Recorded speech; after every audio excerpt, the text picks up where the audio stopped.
Okay.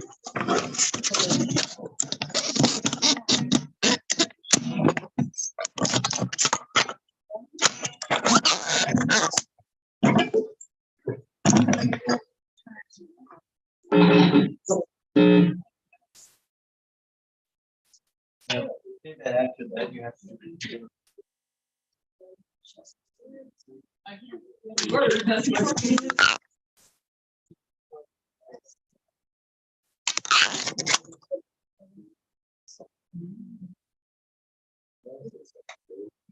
Because they already hang out. Yeah, they do. Yeah, they just kind of started hanging out. Yeah. Yeah, it's kind of, I was like, Yeah. It's like, And go Drew for it. and yeah. they couldn't ask for a better bunch of kids, really. No, So, Glenn might be the one that leads them astray. I hope not. Hard to find good kids to hang out with. Ooh, I don't know. I mean, gosh, I haven't been gone, I don't feel like that long. But when I wait for Tyler and stuff, the kids that walk down the hall, I'm like, oh, I get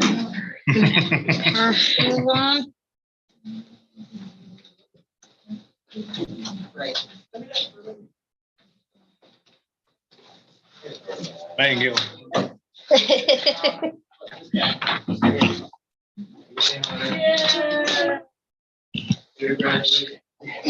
are you staying?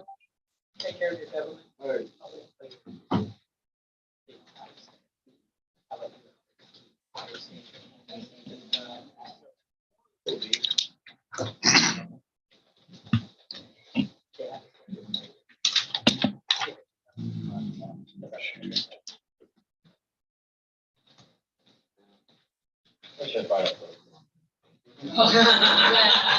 you go. There's no peace in this one, in this room.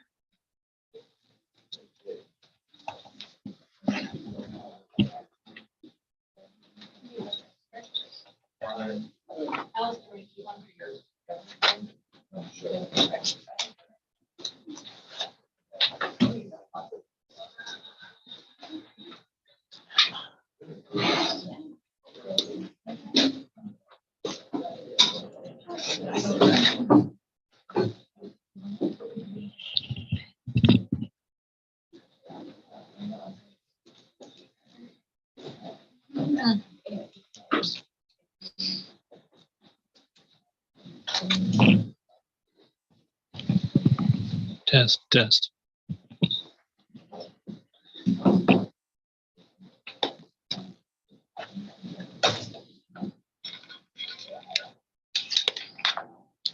I left the camera behind me.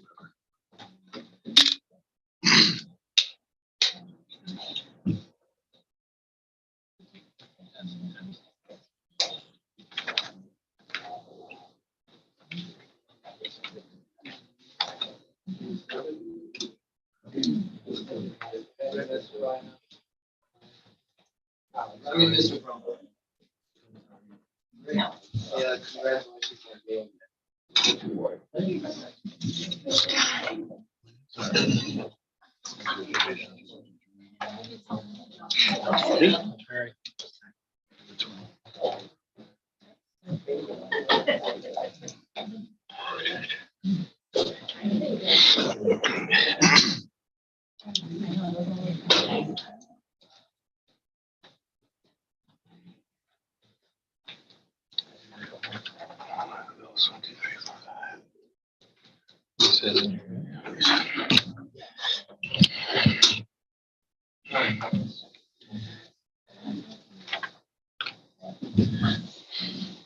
What time?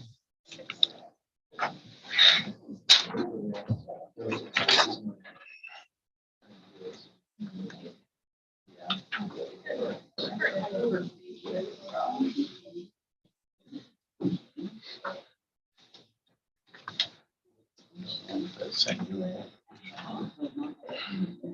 I have to do it to my calendar. I don't know. just now. Oh, yeah. It's Christmas. Well, it's Thanksgiving.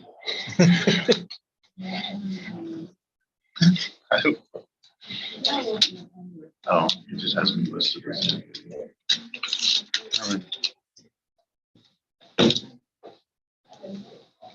How are you, Tara? Good.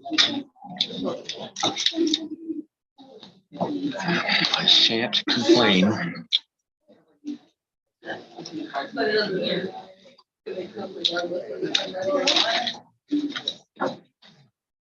Hey there.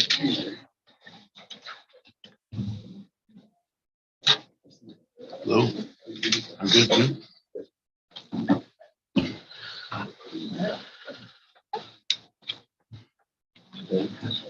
I'll take it. Good, I wrote so. Thank you.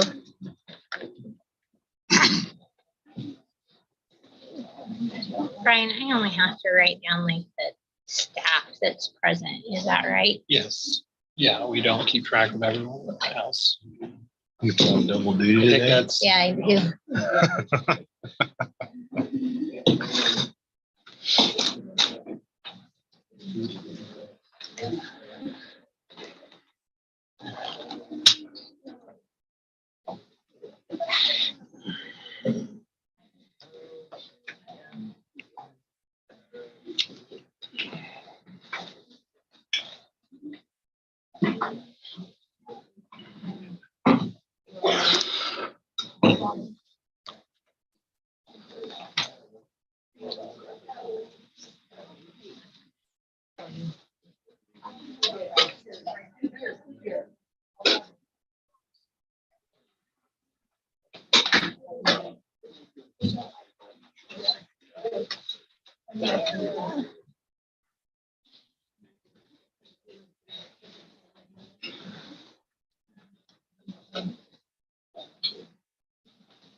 A lot of this.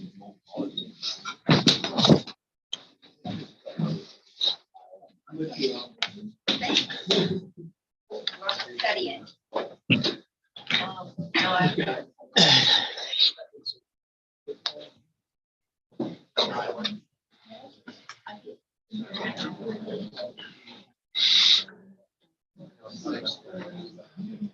Okay.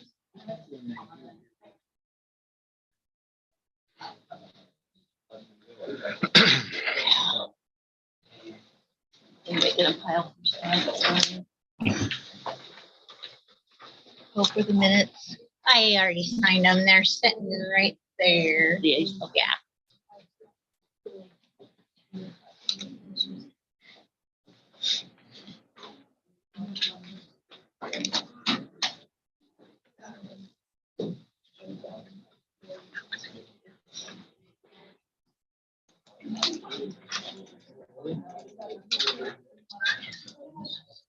okay, yeah, I'll make sure it gets back to where it's supposed to go.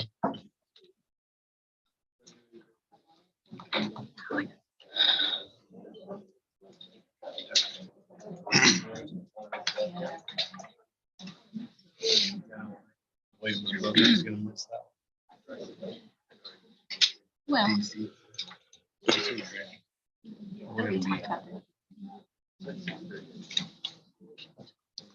That's history. Derek, do you have any more reports?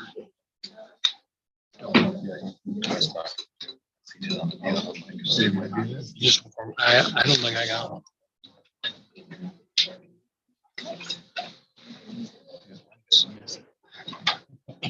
It's missing like a shot.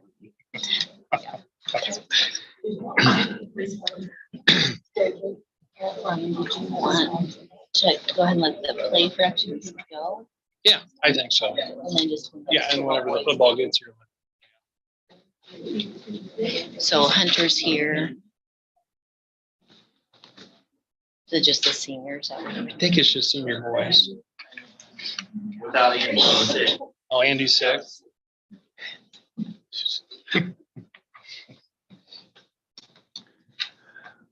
So then it's just two. Yeah, Justin. Joey. Yeah, Joseph.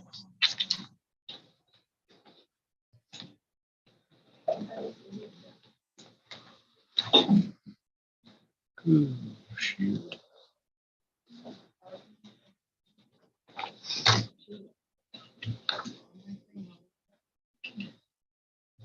Okay.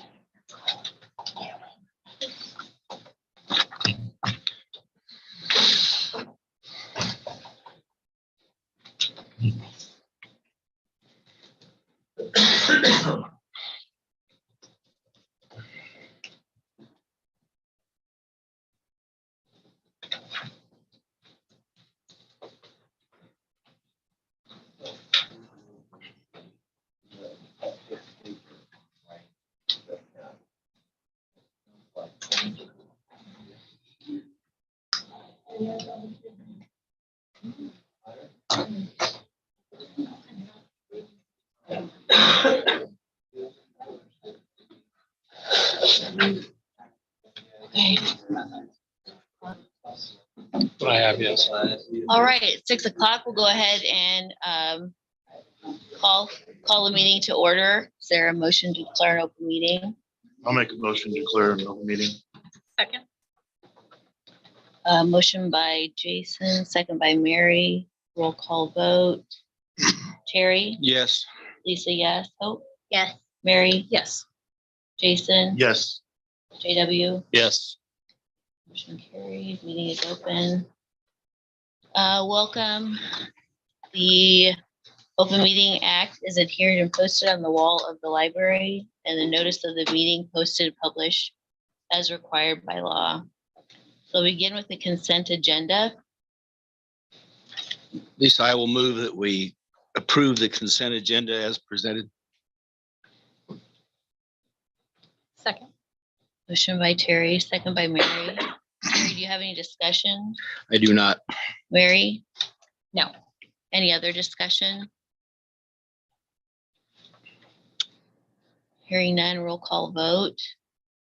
Lisa, yes. Hope, Yes. Mary, Yes. Jason, Yes. JW, Yes. and Terry. Yes. Motion carried 6-0. Public comment or correspondent. We do have special presentations prepared, and we'll start with play production.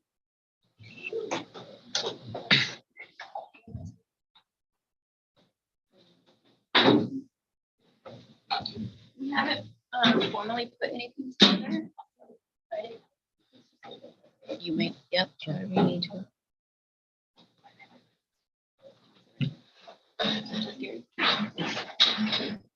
So when Brian asked us to present, I said, really, because we're very tired. But he asked me and about the preparation that we do, what the season looks like from the beginning to the end,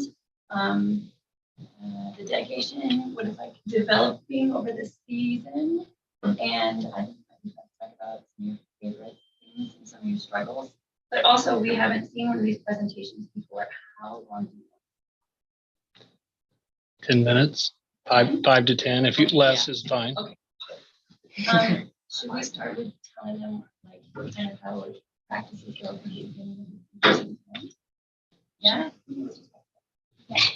So, watching the progress with play production is definitely very different from like sports that I've experienced. Knowing my castmates and like watching them grow with me, because this is my first time having lines. It's very exciting, especially from like your first play to your final one. Just going from being scared to having adrenaline to go onto that stage. It's like super exciting and exciting for next year, but also the practices. Just improving from like not knowing any of your lines to just working on little details to make the play come together and be like so cool, and to have like boss put together like people with little experience and put the show together that's like, you know, like one of the best in the state. It's pretty cool. There's watching it grow. definitely a season a season filled with seasons at the beginning, hot mess, very slow. Then it gets even messier, uglier. But then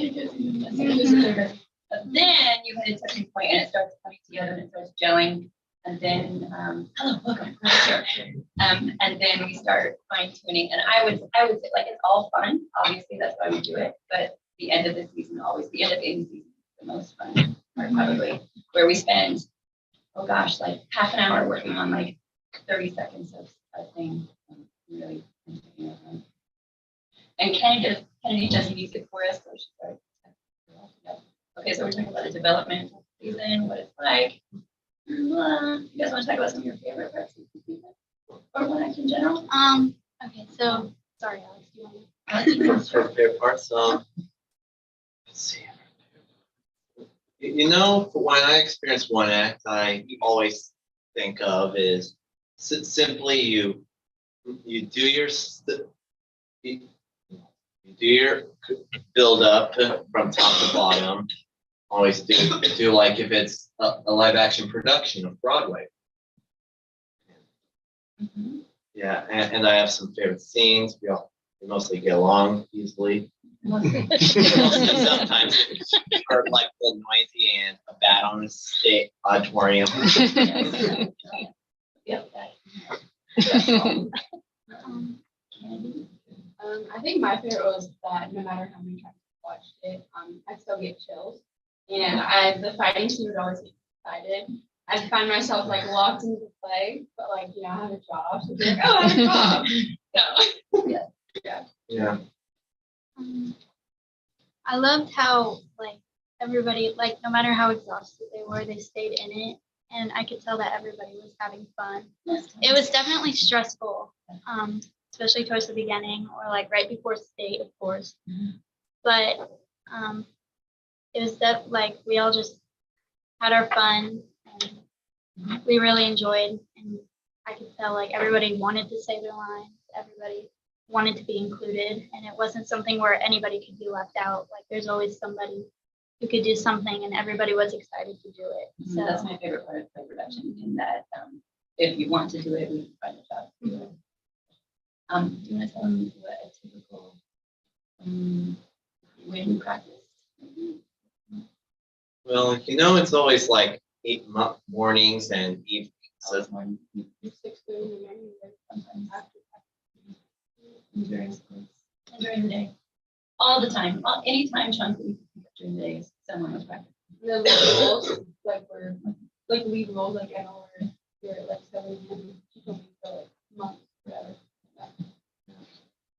We probably practiced extra hard this year because we called it a rebuilding year because we didn't have a lot of seniors out with crew. We had 9 or 10. But we were very small, so we knew that we would have to really lean on our first timers, first time actors. So we did, and we weren't sure how much we could lean on you, and we just kept pushing and pushing and pushing. And then when we saw like the tunnel, like, oh my gosh, we could qualify for state, and we went, and we were pushed. they like it or underdogs. I really liked that when I started speech, that's where like I decided to do like one act. I noticed like after like performing in front of a bunch of people, like especially that one that I did all by myself, like I wasn't as shy to talk to people anymore. Like I wasn't scared to go up to somebody, or like I didn't get nervous speaking in front of a class, or you know, even right now. So I think that's really helpful for a lot of kids.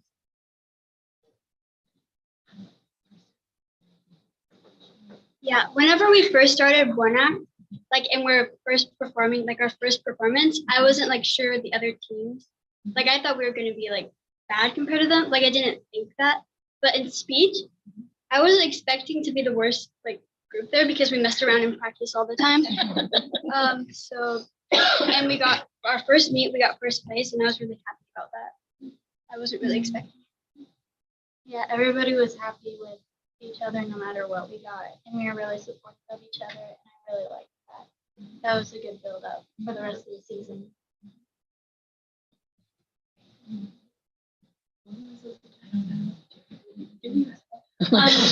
Can you describe perhaps like how Honey City team that meets maybe in awards or compared to friends? We weren't cocky in awards. And I really liked that because there was teams who were like already like thought they were gonna win or they knew they were gonna win and they were like not standing up for other people or like not clapping for other people. And I didn't like that. I like how we stand up and we clap for everybody. And I like it. You want to talk about perfectionism when it comes to this? Like it's not just playing music. A lot harder than, I don't know, sound, I guess. Just lost confidence uses it on me. So, And it has to be right. yeah. But she's good because she's a perfectionist as well, which is why I want to be doing what you're doing. Yeah.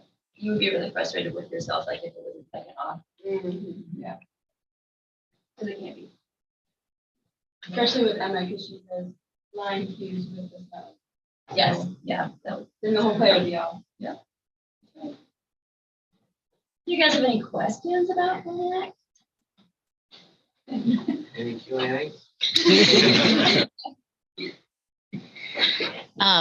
I just want to say how proud I am of all of you. I just look at everything the kids accomplished this fall and schedules, and so all of us need to be proud of what you've done.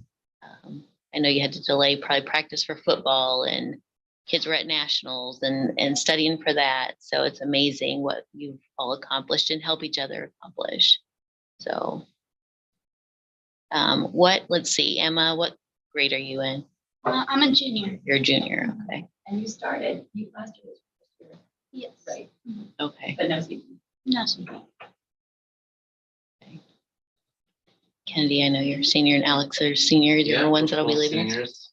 And my career is mostly like mostly trying to audition for stuff and for parts, and then finally I get to be in it. And it's mostly like non-talkative but 12th grade I finally got a speaking part. You did great.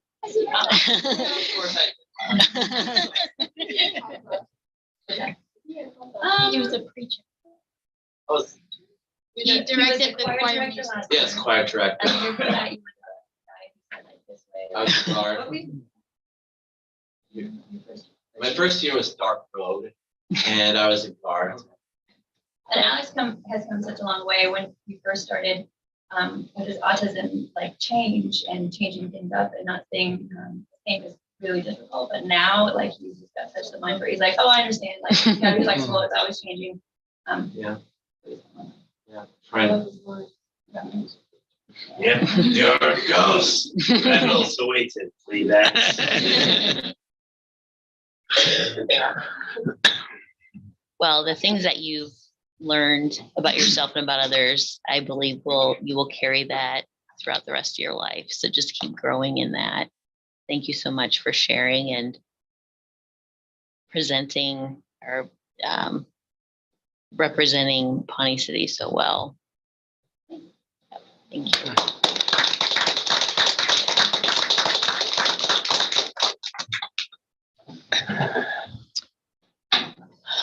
Hunter, are you going solo or are we waiting? Okay, we'll wait. I'm just kidding. We've got other stuff to talk about, don't we, Brian? And Yeah, so we're waiting for the other football players to show up, so we can move on to other public comment. Letter B, the ESSER 3 funds, that is, we have to be eligible for reimbursement for federal funds. We have to be able to demonstrate that we solicited feedback at least twice a year. And so far, we've been doing that at board meetings. So that's just on there for anyone who wants to talk about ESSER 3 funds.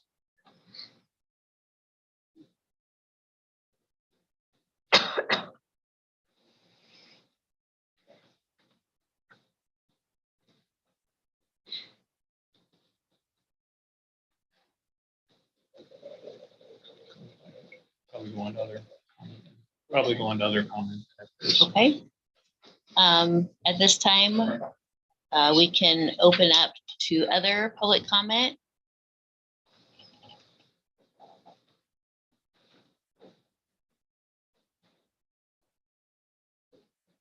Greg Binder. I'd just like to bring up that I don't think we're doing a very good job in notifying the parents when we have lice in school. For 2 weeks, 2 kids had them. No notification, no nothing. Our kid got them, which if we knew we had them in school, we could have looked. Then next day we call. Handbook says you can't come back to school without being checked. Teachers knew our kids had lice. They came right back to school. No one checked them until 10:30. My deal is, how are you going to keep it from spreading if you don't tell the parents?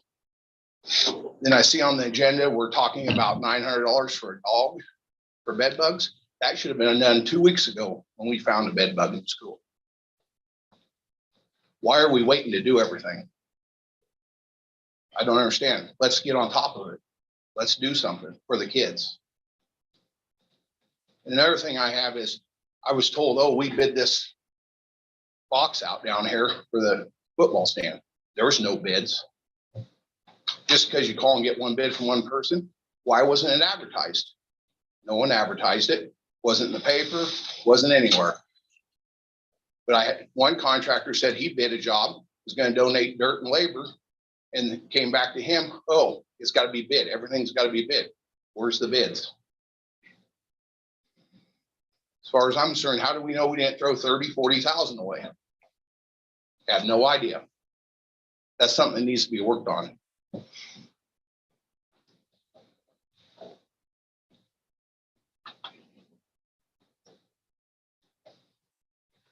Mr. Trimble, Pawnee City, obviously. I just have a few things to talk about here.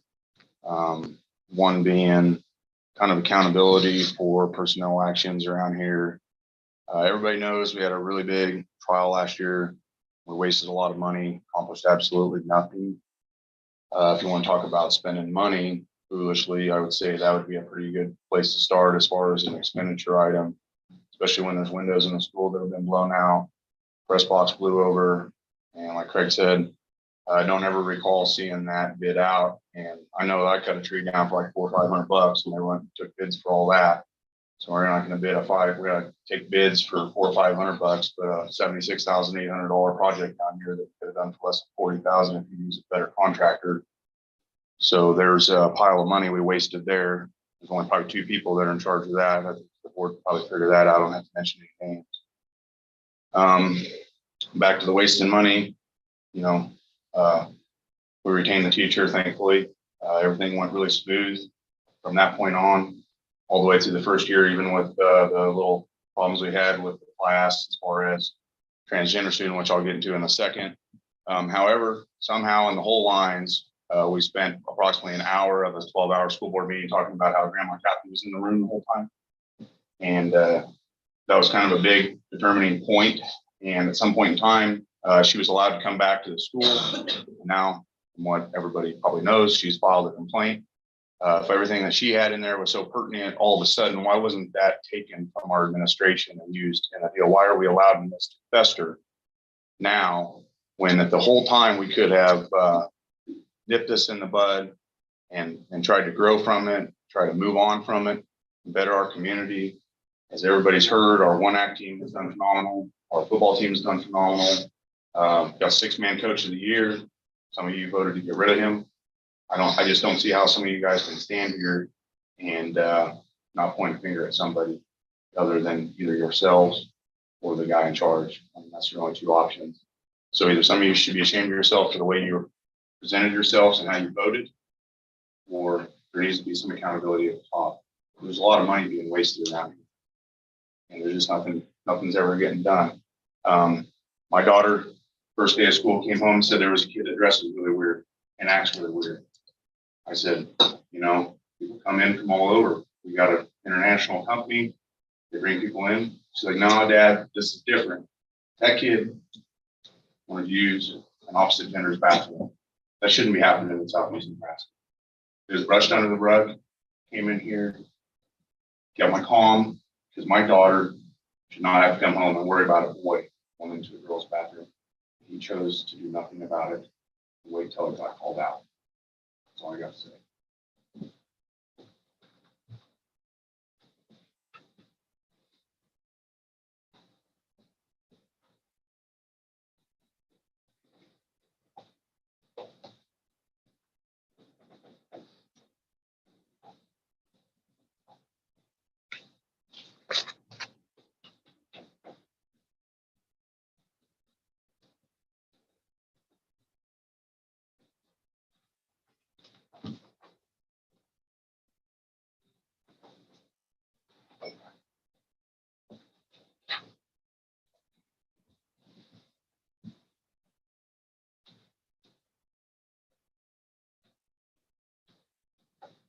Hannah Brumbaugh, 741 3rd Street. Hey, I just wondered if it was allowed for the public to see an itemized bill that was spent on the press box. From a contractor friend, he said it should have only been about 40,000. So I'm just curious. I want us to move forward in a positive direction, but I feel like that stuff should be public knowledge so we know where tax money is going. Thank you.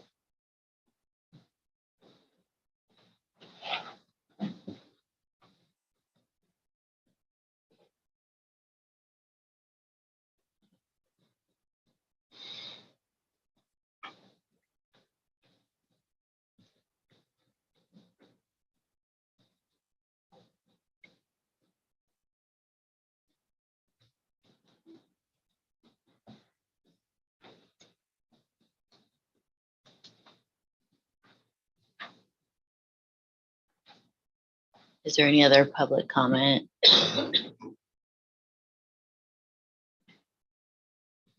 Brian, do we want to close public comment and go on Yeah, to reports, and then when the Yeah, I would say when come back? the football players all show up, then we can just, Okay. whatever item we're on, just pause in between and have them come up if none of the other board members have any issue with that. No, that's fine. Okay, so we'll go ahead and close public comment if there isn't any other comment. Okay. Committee reports, negotiations committee. I just put this on here because they have met, and then there will be a meeting coming up over the break where they will meet with the teachers negotiation committee and start that process. It was just really hard to find a night that would work. Wasn't due to lack of trying. It was just hard to find a night or a day for that matter, that didn't have some conflicts for everyone involved. So that's the soonest that could happen. Okay, so we'll move on to the counselor's report. Mrs. Flecka. I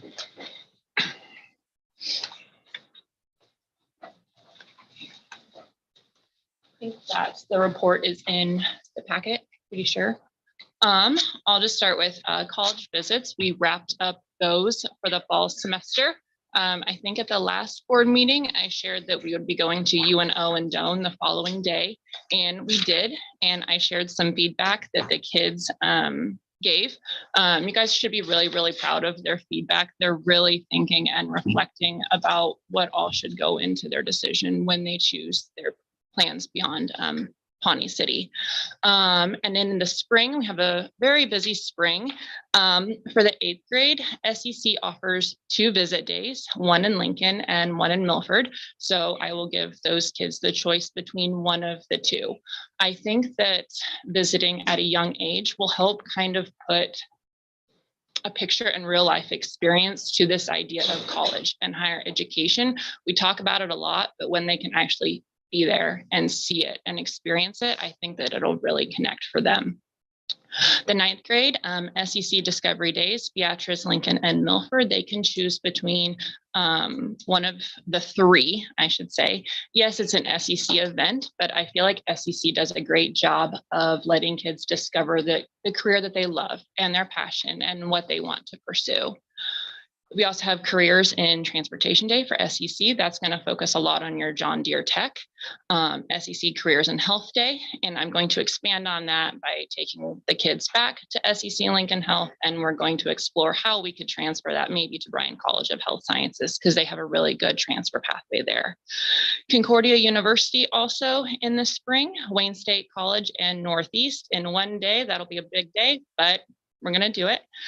Midland also, after Laura took the kids to a one-act competition at Midland, I had several students text me, email me, say, hey, I really like Midland. It felt like home. Can we visit? Sure, absolutely.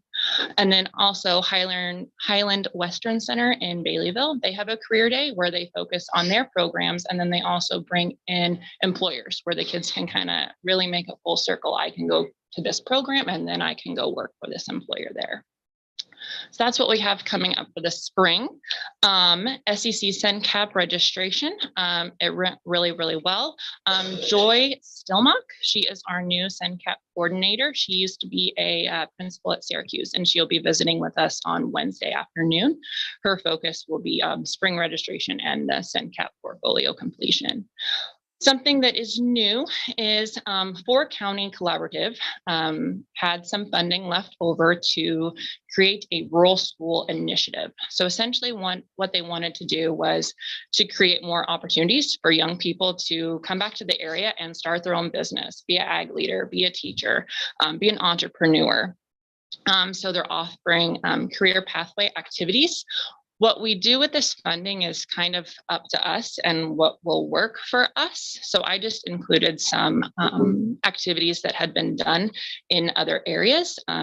Career exploration barbecue, just to create some networking between high school students, their families, and employers. An entrepreneurship camp for middle school students to develop that mindset and to start their own business.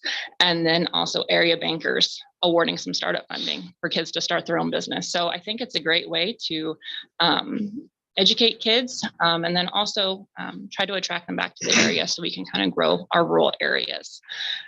And then I kind of thought I could use this as part of my college access grant funds because so much of that is also outreach and career exploration. So with this right now, we're in the survey stage. I'm going to see how other schools utilize the funding and then brainstorm ways to best, we can best utilize those funds here with the support of Fort County Collaborative. The 23-24 schedule, that is a work in progress. I asked teachers for feedback on the current schedule and got some great constructive feedback.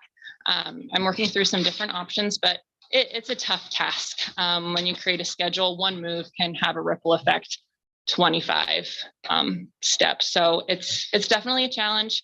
I hope to have it finalized by Christmas, meet with each kid one-on-one to create by early spring to make their schedules. Tomorrow, our juniors will be taking the ASVAB. It's the Armed Services Vocational Aptitude Battery Test.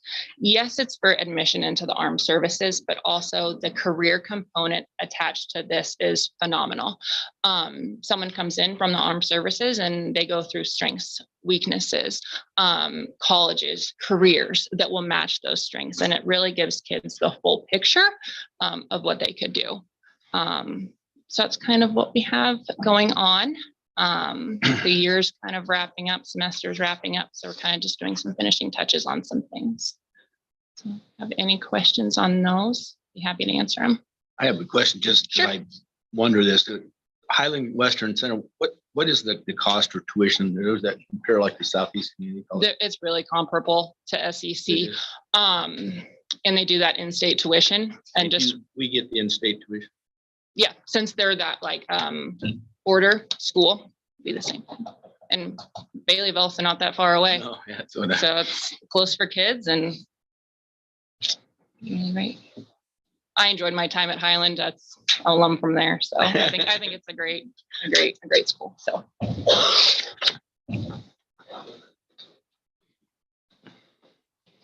Thank you. Mr. Ness.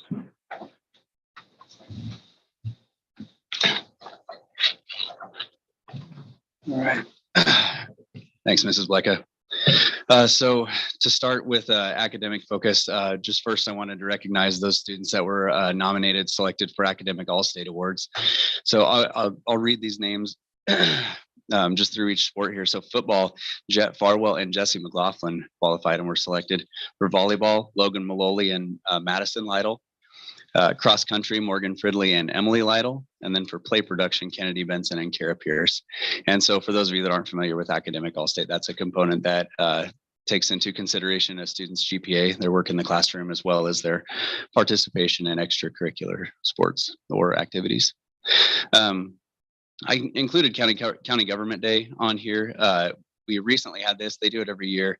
Our students went along with Lewiston students to the courthouse, worked through various things with the staff there. It's generally organized, by county government, county attorney, works with Mr. Cluck here to put that on. They also went to the Legion afterward for lunch that day too. So it was a pretty successful morning. I think we're pretty lucky to have all those people and resources here in the community to help support the kids.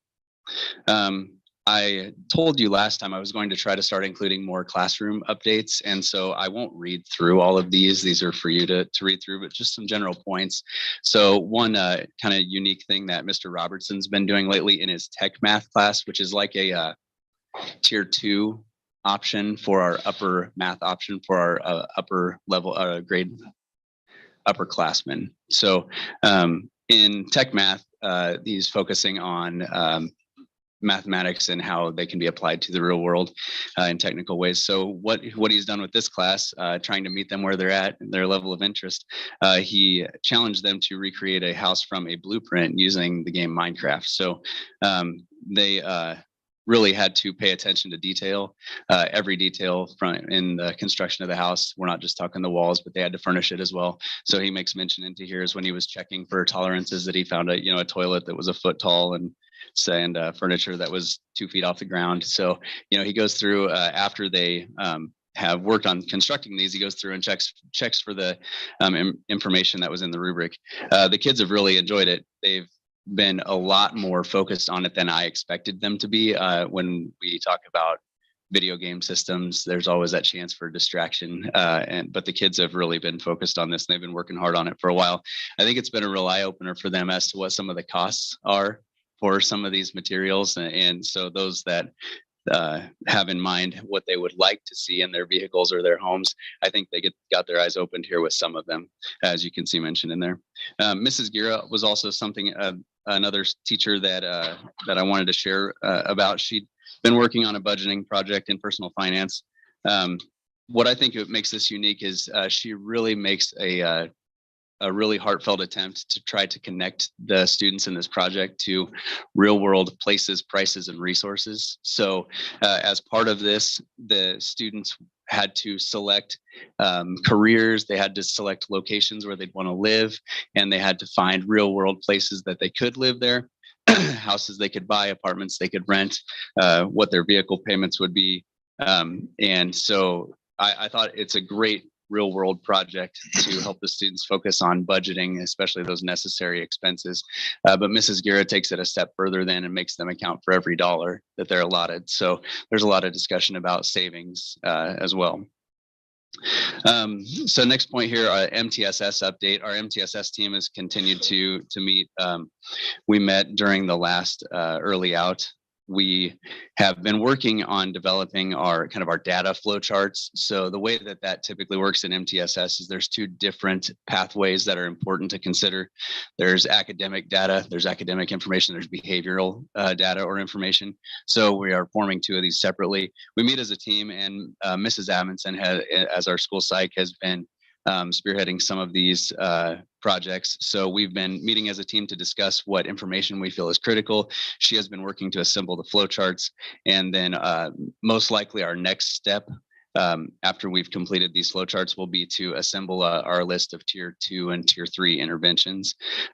For those of you that remember last time I talked about this, I do feel like this is these are a lot of things that we're already doing in the school, just informally, and we're trying to develop a more proactive system to make sure that we're addressing the needs of all the students in a timely way.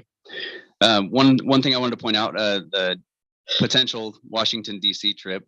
For almost a year, Mr. Cook, Mr. Blecka, and I have, Mr. Cook, Mrs. Blecka, and I have been considering and investigating opportunities to enhance our social studies curriculum. This was something that we looked at in part due to some schools in the area that had done something similar. What we found out was that most of the schools that have taken trips like this on a regular basis are bigger schools. We really looked into this. We looked at different schools. We gathered feedback from different schools. The closest one here, Lewiston, took a one trip here this last time that this company traveled. So we gathered feedback from schools, Lewiston, Nebraska City, Beatrice, some other schools in the area of that size that had taken trips like this in the past. We also gathered information from different companies that help to provide these sort of travel experiences for students. And we have been planning to propose the idea to the foundation, which we did at the last meeting. We knew that to provide the opportunity for all of our students, that funding was going to be a critical component. And if we asked every student to pay for the entire cost of their trip, that would be a big hurdle that some of our students wouldn't be able to overcome.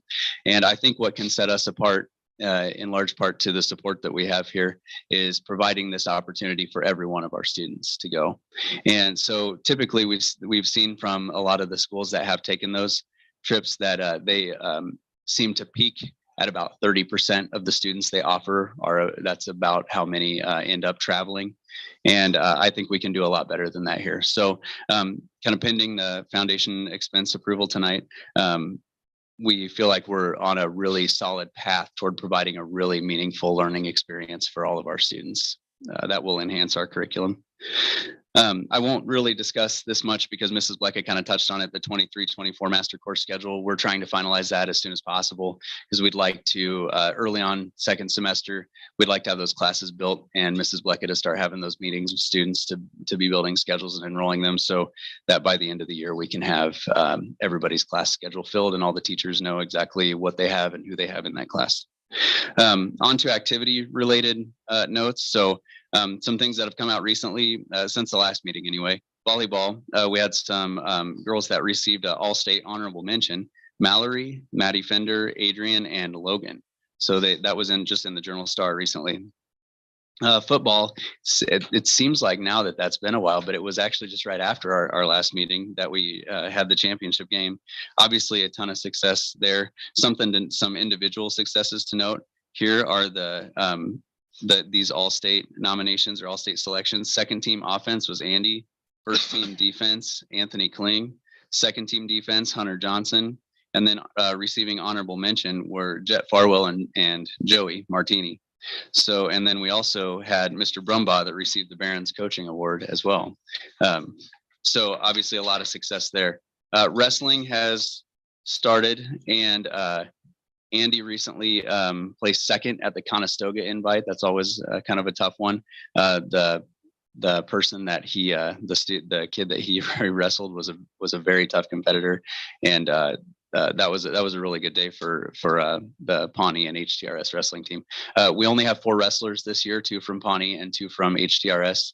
So Andy Maloli and Jesse McLaughlin are the 2 Pawnee wrestlers that are going over there to wrestle. Basketball's underway. The girls have had 1 more game than the boys at this point.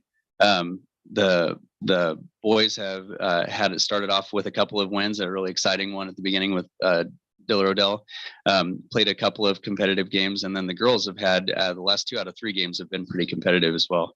So we do have an abbreviated schedule, which means we have a shortened schedule, partially due to the holiday tournament being dissolved and Freeman moving away from scheduling us. We tried again this last year to contract new opponents within a reasonable traveling distance, and we struggled. A lot of these were booked, and so I've been working on these for over a year now. But some possible schedule additions that we're considering that are close and I think provide competitive balance for us are Axtell, Dorchester, Meridian, and Omaha Christian Academy. So those are as close as we can get geographically to Pawnee. providing a competitive matchup for our students that also potentially have availability on their schedule, and potentially on the dates that we have available too. So those dates in a basketball schedule fill up really quickly. They're really hard to line up. So, and then play production, obviously I won't elaborate on that since they were here earlier, but state runner up and lots of individual awards and crew success too. So great start to the year, activity related. So last year, miscellaneous, some press box update. The remaining metal trim pieces arrived and were installed. We're still currently waiting on the windows. That's the last major component outside of the HVAC system that was delivered, but will remain in storage in the basement of the press box for the time being until that can be installed.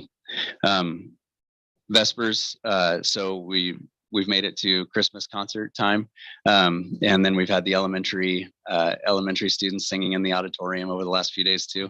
It's always a nice change to hear the elementary kids singing from across the hall. So then a couple of other things to bring up. Mrs. Schulte had an awesome idea to try to start a decorate your own ornament night this year, and so she bought. What type of ornaments are those? What are they made of? Ceramic. Yes, they're ceramic ornaments. And she set up in the cafeteria with hot cocoa and cookies and everything. And families could come and paint their own ornaments, which she then is glazing and firing in the kiln. So they would be very permanent ornaments that these kids and families will be able to keep for a long time. Thought it was an awesome idea. It went over really well. I think she said she had around 70-ish 66, okay, 66 ornaments that were created that are over in the high school now, being glazed and fired. So I'd say for our first crack at it, it was a definite success. I was really happy to see that. PBIS, the last note here, one thing that we started, I think it was last year was the first year. We started a staff versus seniors volleyball game, and that was kind of by the coaxing of the seniors who thought they were going to win. And so, but believe it or not, they for some reason they really seem to have liked it. So they've requested that we do it again. So we're replacing our December PBIS assembly. We're replacing some of the games and components of that with our now annual staff versus seniors volleyball game. So it's kind of it's another fun thing to do that in end of the semester as we're all kind of trying to do the hard work and the grind of finishing the semester on a strong note. So, all right, having said all of that, do you have any questions for me? Do we put the academic all state stuff out on our social media? Yes, we do. Mrs. Bleck and I just discussed that today. Last year, I put them out separately. I put the sports and then the activity out separately, which hadn't been how it had been done in the past, but that's the way we received them from the state at the time. And I remember I got questions about that. Why didn't we combine those? And I honestly at the time didn't give it any thought. So now we have all of them together and we'll release them all together again. Grab a picture quick, but with thickness going around, like it's Sure.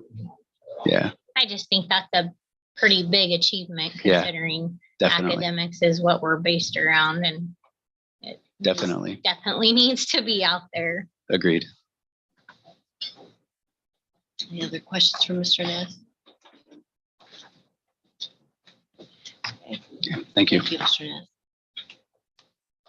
Football boys, are you ready? Got everybody? All right. You're welcome to sit at the table. You're welcome to stand, whatever you're most comfortable doing.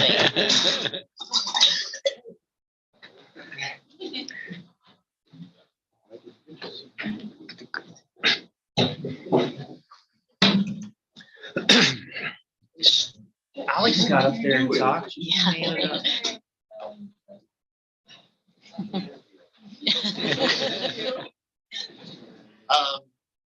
First, I'd like to thank two of them for showing up on a whim since Andy was sick, because I wanted the three seniors to go to kind of talk about their different experiences through the program. They all three would have different ones. Andy, of course, 4 years, Joey 3, and Hunter with 2.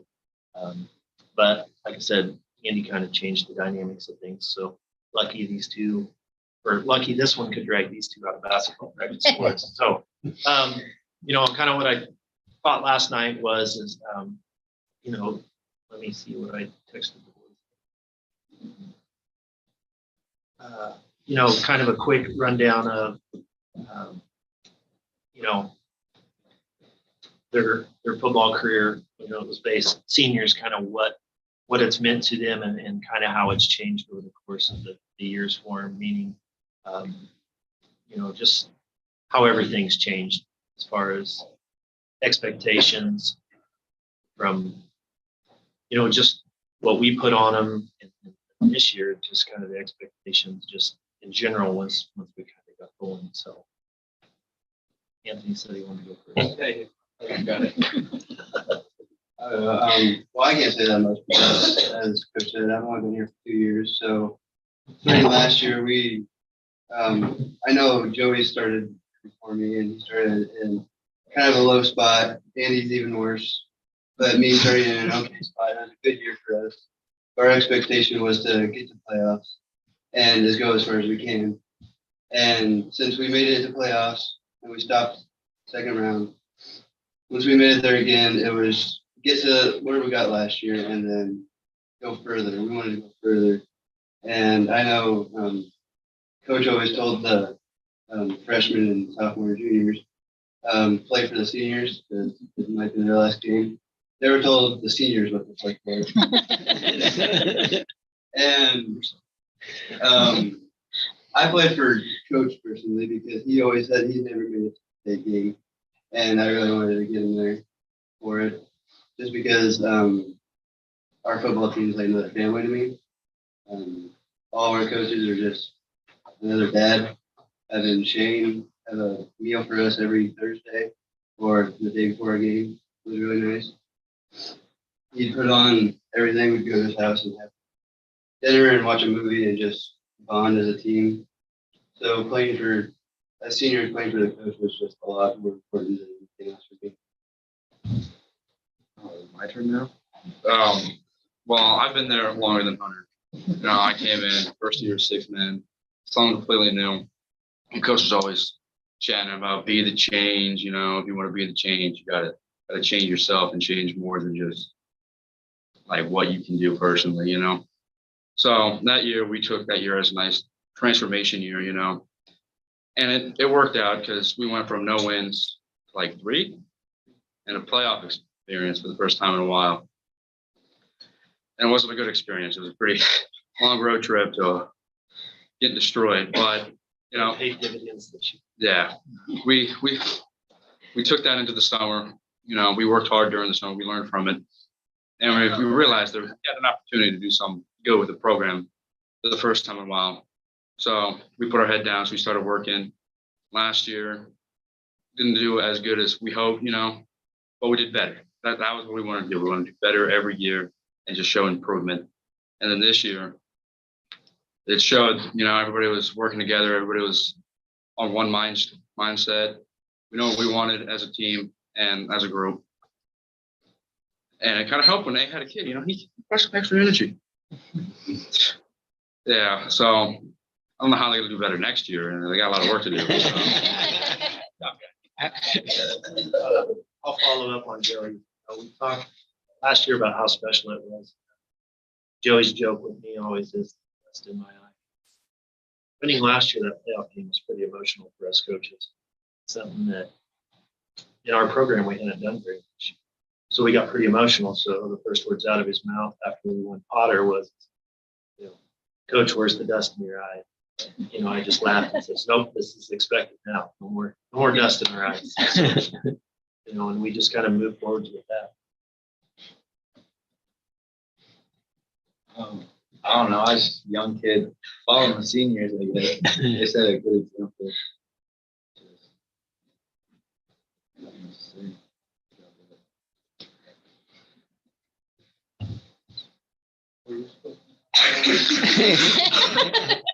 For you two, just talk about how just go with this. Just talk about your playoffs. Because you guys have really only experienced that. You've only experienced the success side of that. So just how are the playoffs? I know Anthony's a nervous cat before everyone, so. Yeah, no doubt. Nervous for every game. It was a lot of fun though. All I gotta say. Jet's favorite part is practice. Loves them to death, especially the conditioning. That's his favorite part. He asks every day, "Hey, we're not going to skip this, correct?" So, and it was fun, to experience what we got to. And like Hunter said, that was the thing. It was new for all of us. There wasn't anybody that really experienced that before, I guess, except for Shane. Shane was the only one that experienced state rounds before when he was a kid. So, for the rest of us, it was all new and it's pretty entertaining. I wish things would have been a little bit different at the end. We talked about our expectation of our last game. We knew it was going to be tough. And our goal was just to get in there and play and kind of scare them and see what we could do. I felt we could have done a little better. I think cold affected us a little more than them. And you can see Trey bundled up before each snap, shivering to death. Yeah, Joey had ice forming on his chin strap. So, it was very cold. I don't wish to plan anything like that again too soon. So practices were cool that. Yeah, but it was definitely a great experience for all of us.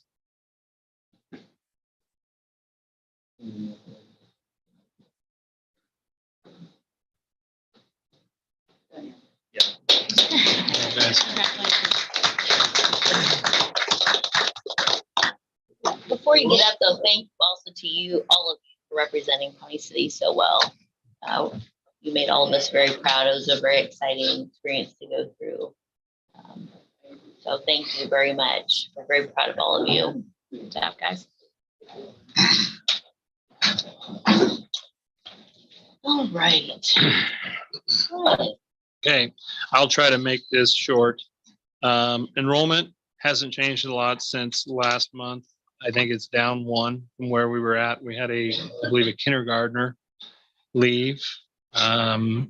Then under staff and students, I've been talking a little bit from month to month about the math progress that we're going through, trying to in grades K through 8, trying to improve our vision and what we're doing with math instruction and improving the guidance that can be provided to teachers. And we had our next meeting it was either last week or the week prior. And we actually met right here, and the ESU4 staff helped assist that process. And what we came up with actually is on the backside of the page was our vision statement and desired student actions and desired teacher actions, and then what we believe as it pertains to math instruction. And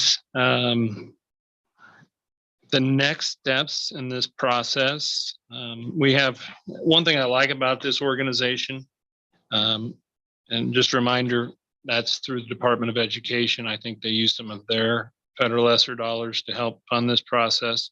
One thing I like about it is they're very intentional about setting dates and keeping us on a schedule, even if it doesn't always work.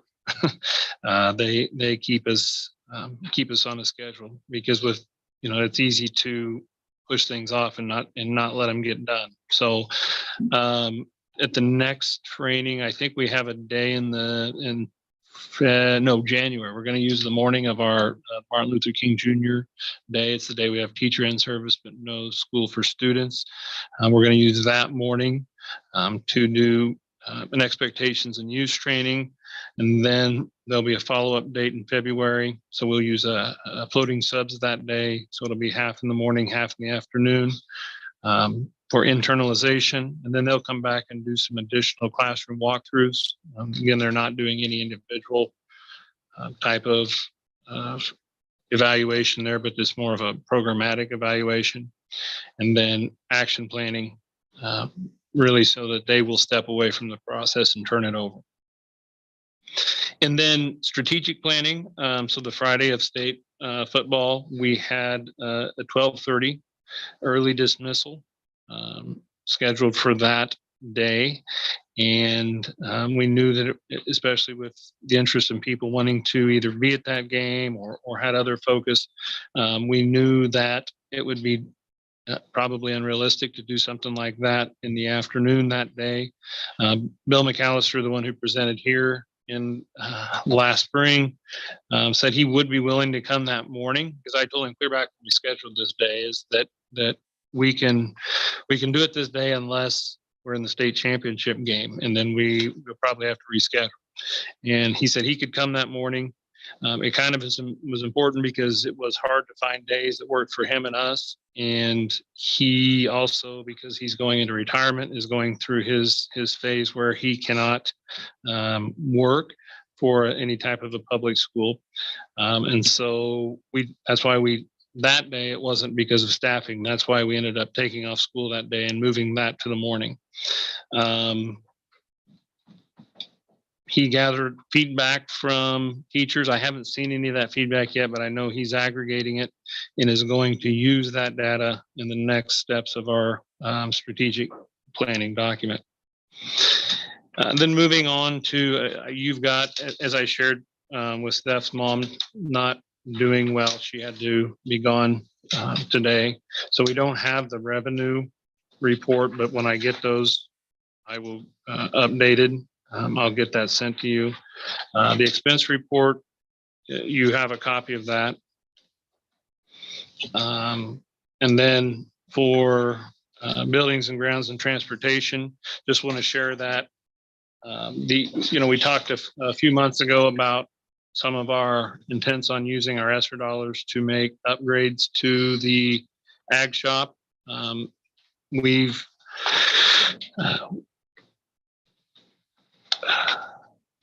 get a reminder that in order to do that money one way or another, or for purposes of the grant being approved, it has to be tied back to preventing the spread, specifically of COVID-19, but airborne pathogens.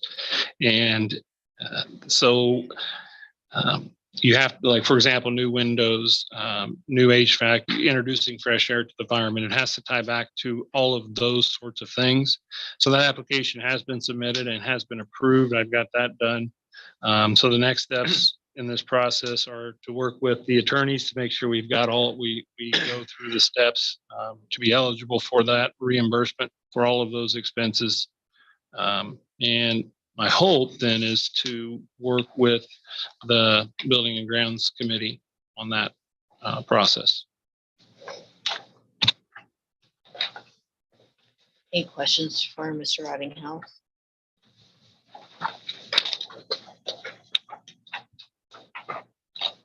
Okay, hearing none, we'll move on to new business. Item A is to discuss and consider action on bed bug super dog for the district. So Hope reached out to me, and we did have an instance of where there was a student in the elementary that did have a bed bug crawling on them. We searched belongings, didn't find anything else. But that, and I think you pointed out too in your email, Hope, that we've had a lot of in this area recently, which is something I didn't necessarily know, but she pointed out, and she gave me some contact information. That day we had Shindell does our regular pest management. So they come and spray for bugs and do those sorts of things. So the day that we actually found it, I asked them to come, and they did do a quick little spot check. But they said, really, one they told me is you probably don't have to worry about schools for infestations because they need something to feed on. And since there's not people that sleep here, but they did say that they have a dog company that they use too. So I actually reached out to both of them, not knowing if I get feedback from either one. And I did get feedback from both. The first, so if you look in the packet, the first is an email response from, that's the, what are they called? canine bed bug detection. Yes, canine bed bug detection. That's the one out of Lincoln, and I think they do quarterly or biannual. They do, I think, they do the village, and where else? They do quarterly at the Hospital too. And then I also reached out to the one out of Wamego. The one out of the Lincoln one advantage that they have is they can treat while they're here. They use I don't know what it is, but some kind of a treatment they apply. They say it's 95 to 98% effective. So their proposal does include the ability to do that while on site, whereas the bug hounds out of Wamego, they would, if they found something, they couldn't treat it. And that's when, that's when we'd have to work with the pest company. In this case, it'd be Schindel or Schindel. I don't know how they pronounce it. I'm out of Seneca, and they would have to come and follow up. So, and it looks to me like it's $900 would be for which I thought was, pretty reasonable. I was expecting something more than that. And only $500 for the one out of Wamego. So the $900 would be the one out of Lincoln. That would be the canine bed bug detection.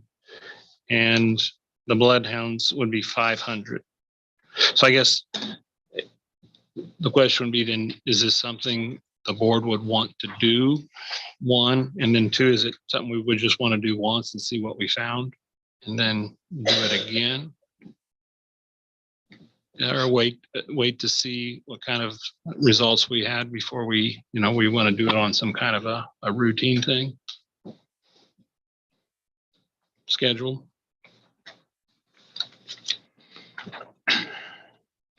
So this 900, that includes treatment?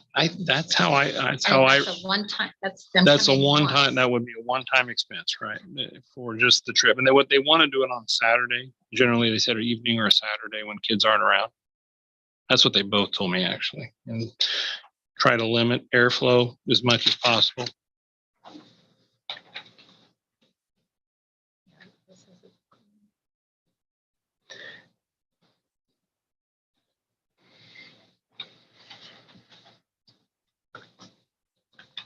I'll make a motion to approve initially a one-time visit for canine bed bug detection of Nebraska LLC, mainly so we can enter into discussion, but so I'll make that motion.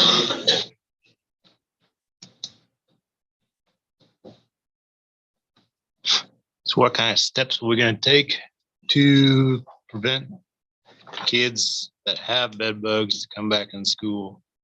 So if you treat it, that kid brings it back in. So does this treatment cover that? No, I don't think it's going to do anything for what I had that conversation with Tom at Schindel, and that's kind of what he says is these households, the only way you're really going to get it out of a house is if you bring in, you can do it yourself, but I guess it's pretty hard. And lots of times some of the, families that they lack the resources or the ability, to do those sorts of things. So it's more than anything else. It would be I think we would have to continue to monitor the situation. What policy says is that you need to, which they need to say that they've addressed it. And I'm paraphrasing, so I don't know exactly, but it's something to that effect. But we couldn't actually like go into the house or anything like that. And from my understanding is they don't, they would come in in bags or coats or things of that nature. And then the cross contamination would be the concern. They hop from one item of clothing or baggage or stuff like that, and then they could go home and create a big problem. Is there a second to continue discussion? It's okay. I'll second it. It's okay.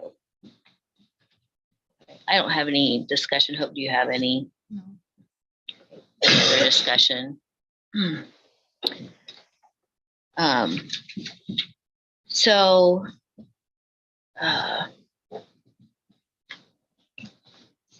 what is their criteria to do another search at a later time?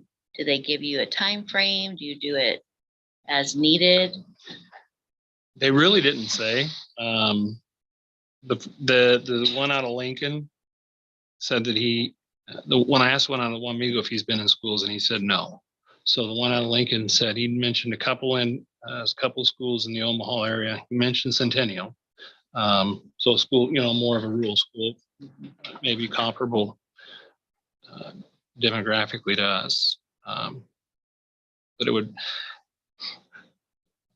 there was really no feedback on that. It sounds like the other schools that have done it is in response to a problem or didn't sound like either one of them were working with any schools on any type of a preventative basis.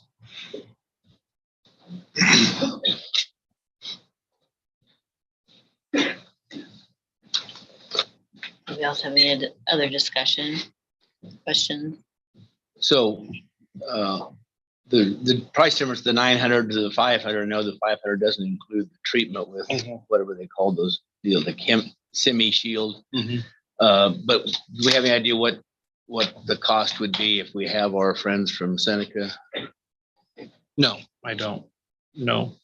Said that they made it sound like it wasn't cheap, that it was a pretty expensive process.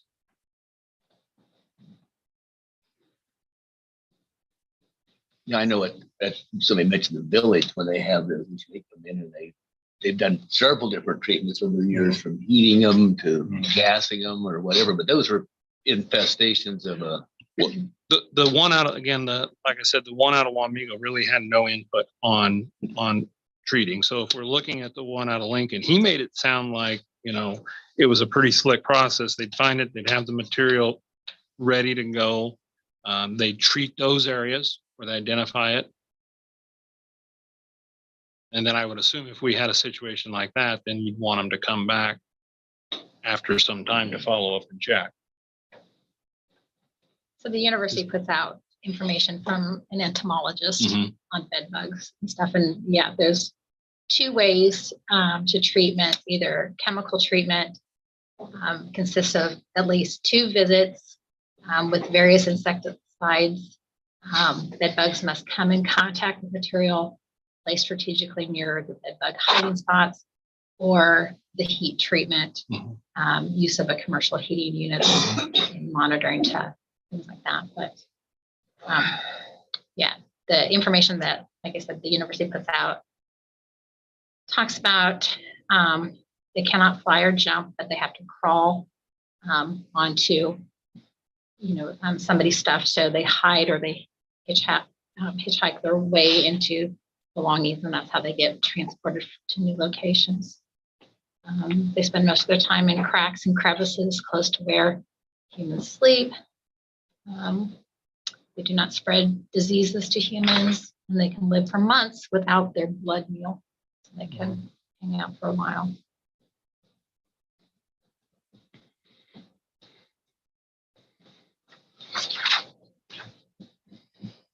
Any other questions? So I guess that would mean that would we have to do a treatment and then have them come back? So we're looking at probably 1,800. Or I guess, what is the recommendation on that? Do you have any thoughts on that, Hope? I guess my kind of, when I proposed it, I was kind of thinking it seems like it's kind of an issue in the area that if we just periodically, maybe like during Christmas break and then before the school year, you know, at the end of the school year, or before the school year started, have them come through. You know, I'm fine with if we want to initially see what they come up with. Do you want me just, if we would get approved, just kind of report back and maybe get their recommendation? I was gonna say, he might have some suggestions on. How often are they in Palm Beach City? Like They come to the hospital quarterly. quarterly? But if it takes, I'm sure they can't tax the dogs that much to do I don't know that. several places. If it takes 3 hours, I mean, Well, like, it sounded like it would be like if we picked a special Saturday, it would be specific, you know, for us. Yeah, that's.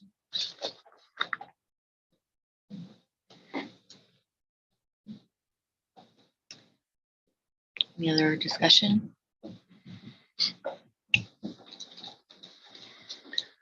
Okay, hearing none, we'll go ahead and vote. We'll start with Hope. Yes. Mary, Yes. Jason, Yes. JW, Yes. Carrie, Yes. and Lisa, yes, motion carries. So. Okay. Moving on to consider approving the following education foundation expenses. $1,206 per student attending a trip to Washington DC in 2025 as a school history class project. $2,000 for Christmas ornaments to use at the family ornament decorating event, and $175 to free books for kids. I will make the motion to approve those foundation expenses as presented. Second. Motion by Terry, second by Jason. Terry, do you have any discussion? Yeah, I think, the foundation has voted, they've decided to back this. I don't believe it's really our position as the board to try and overthrow what I think are competent people's decision. Jason? Any other discussion?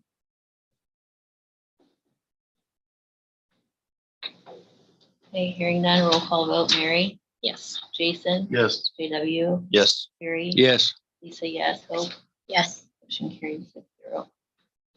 All right, so then we move to consider approving the superintendent's evaluation as presented. This is the packet.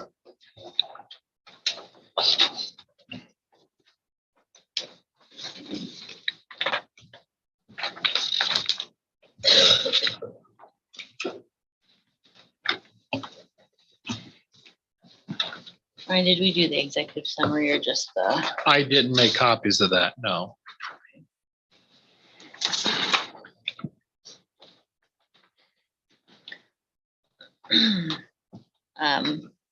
So I appreciate the fact that we have the comparison between fall and spring.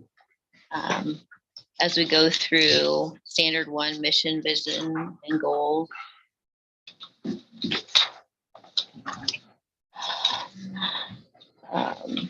Anything that stands out to anybody that they wanted to mention?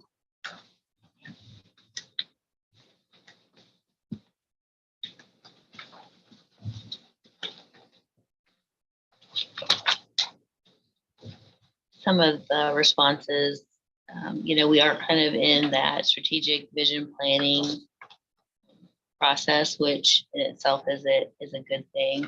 So for some people, it was difficult for them to evaluate that. Committees do meet regularly. The strategic plan and goals, as we mentioned, Brian's working on those and involved in that. Engaged in vision planning, provides weekly Board of Education updates.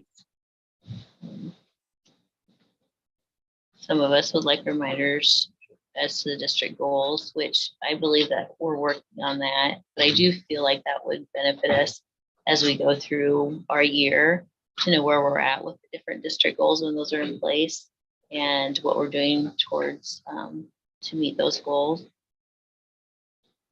And then one that had no evidence to support. So as we talk about improvement, being involved with the staff to get help when goals need to be met, more reports on strategic plan and district goals. Continue to be open to change, encourage input from all stakeholders, educate, inform the board members on the process, finalize strategic plans and goals for the district with the help of the board, and finish the development and strategic planning.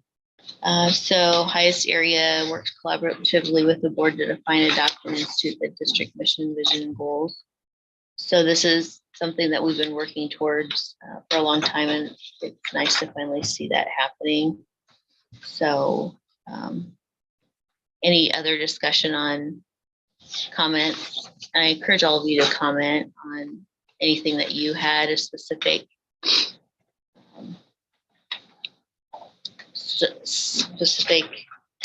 opinion about mission, vision, and goals.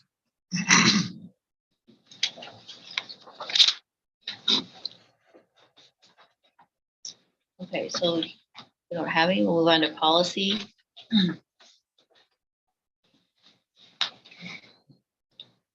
Brian's strongest area in policy provides public access to district policy. As we all know, that is on the website. And as we go into the next year, we will be moving through policy and updating that, getting on a cycle to be doing that. Every 3 years is our hope to cycle through policy. So that'll be what we'll work through the policy committee and Brian, and then the board will approve that. So Lisa, would you mind talking in the mic? I will, Sorry, I sorry. That's okay. This is so exciting that it's, Yeah. it is very important. Thank you, Hannah, for reminding me. I didn't know if that projected enough or if it was just for the recording. No, you're fine. Thank you for the reminder. So what I stated was that the public access to district policy is a high point for Brian, and we do, I feel, as a school, keep that up to date on the website, and it's easy to access by, if you know what you're looking for, you just pull it up and it's right there. So that was a high mark. The next would have been either ensures all handbooks are aligned to district policy and works with the board to review, update, and adopt effective, purposeful district policy. And I also did say that we are starting our 3-year going through the policy, all of the policy and updating is needed every 3 years. So any comment on your responses, anything somebody wants to share? I would like to see with our policies that we aren't so vague as we're updating them. Yeah. I just feel like when we go through our policies, they're extremely vague, and these are supposed to be our guidelines when something goes wrong. And if they're really vague, that just doesn't really guide you. One good thing with that is back when years ago, it was before I was here, when I think it was early and maybe when Grizzle was early on in his employment, is when the district subscribed to policy services. And so after you pay that one-time upfront expense, then from year to year, if you want to customize policies, then or ask for maybe language that is more specific, then there's no cost associated with that, as long as it's specific to a policy. And that goes to our attorneys and they go through it. Yeah, so like if you could send an email and say policy question. So if for as a committee, if we wanted to focus on a handful of policies in a given month, there was some things like that. Of course, it's gonna be some work and take some time if we really want to get into it. So. And there are certain policies, correct me if I'm wrong, that have to be written a certain way just because of the legality of it, or not?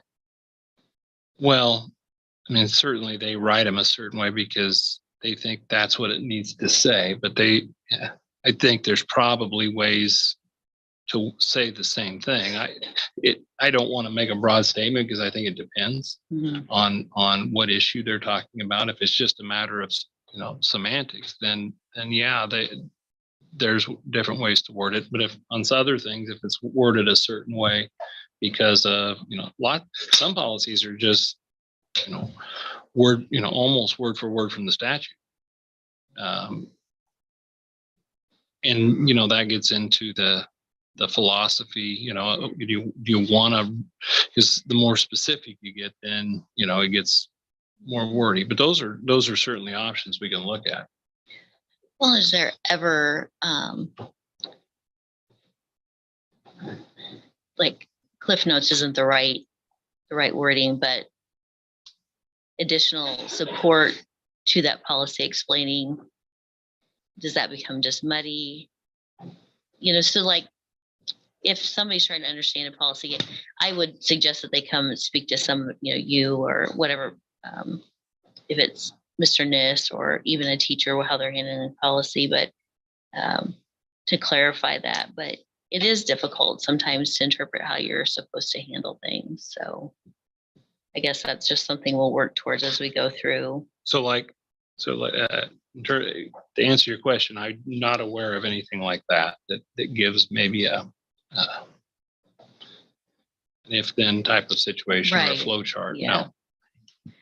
No. And we also did ask, and I noticed it's one of the statements, that if there are policies on the board or even in the public that we think are a higher priority, that we could focus on those as we begin the review of all the policies. But if there's some that we don't want to wait 2 years to get to, that at any time we could bring up policy that we feel like needs to be reviewed.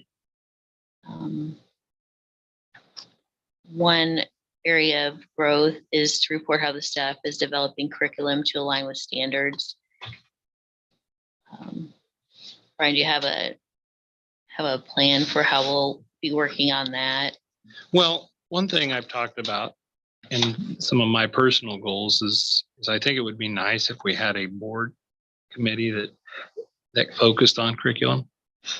And we've talked about, I don't know, I've played around with, it doesn't really matter, I suppose, what the title would be, but and since we're on that topic, and I haven't talked to you even about this, Lisa, but a thought I had going into ahead of the next meeting was maybe send out just a survey to board members and say, if you had your preference, what committees would you like to be on?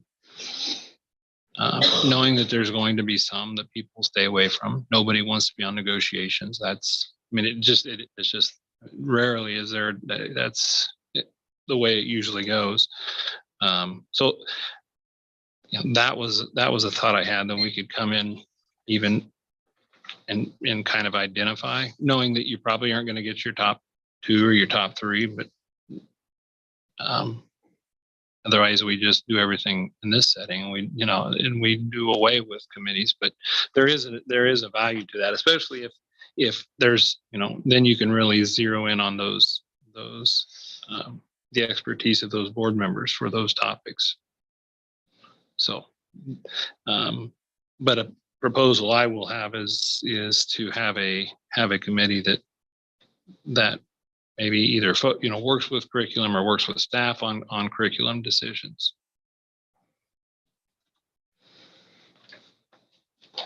Any other discussion on policy?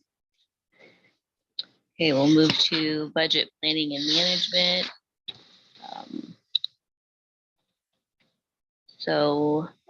Brian's highest rating upholds fiscal responsibility and accountability and ensures the district completes an annual CPA audit and then discloses findings to the finance committee and the entire board. So Brian discloses that to the entire board.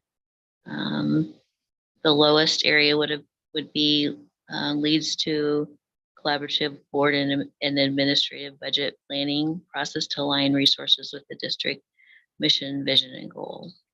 Speak up. Oh, sorry. Yeah, I apologize, you guys. I've got just a really bad headache and then my voice sounds loud in my head. I apologize. So what I said was leads a collaborative board and administrative budget planning process to align resources with the district mission, vision, and goals was Brian's lowest score there. So any questions or any responses?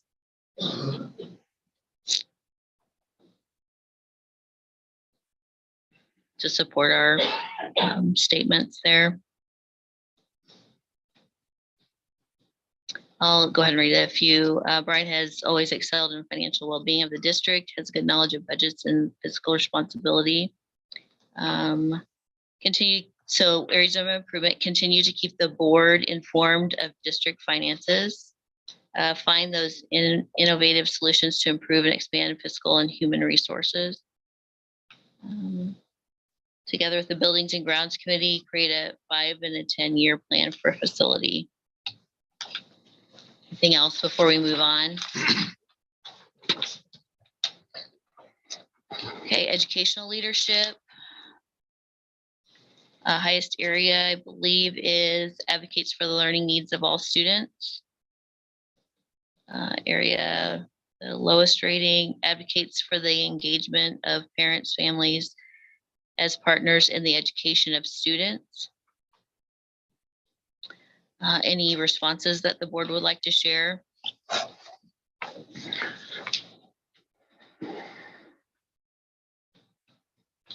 Okay, some of his strengths. I don't know the extent of Brian's involvement in the area as others than reporting standard testing results.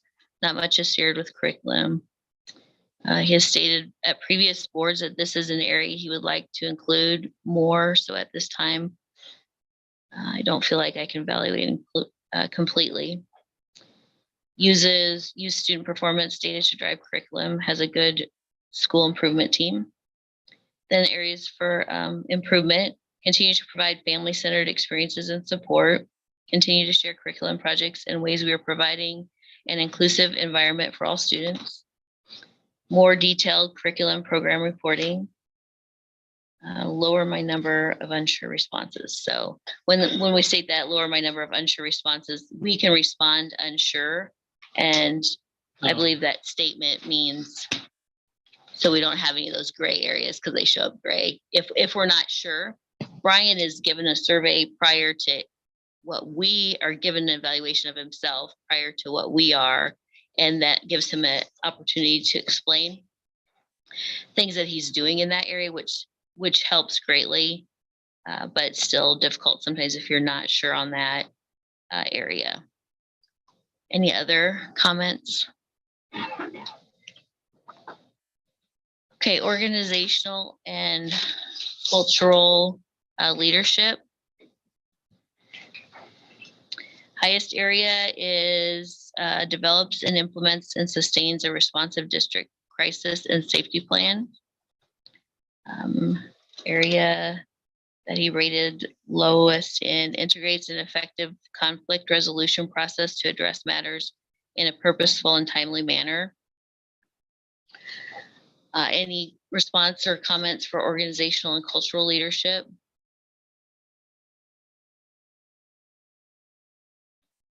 Okay, hearing now, I'll just read a few. Brian has good leadership team in different areas in the district. Good work on crisis and safety.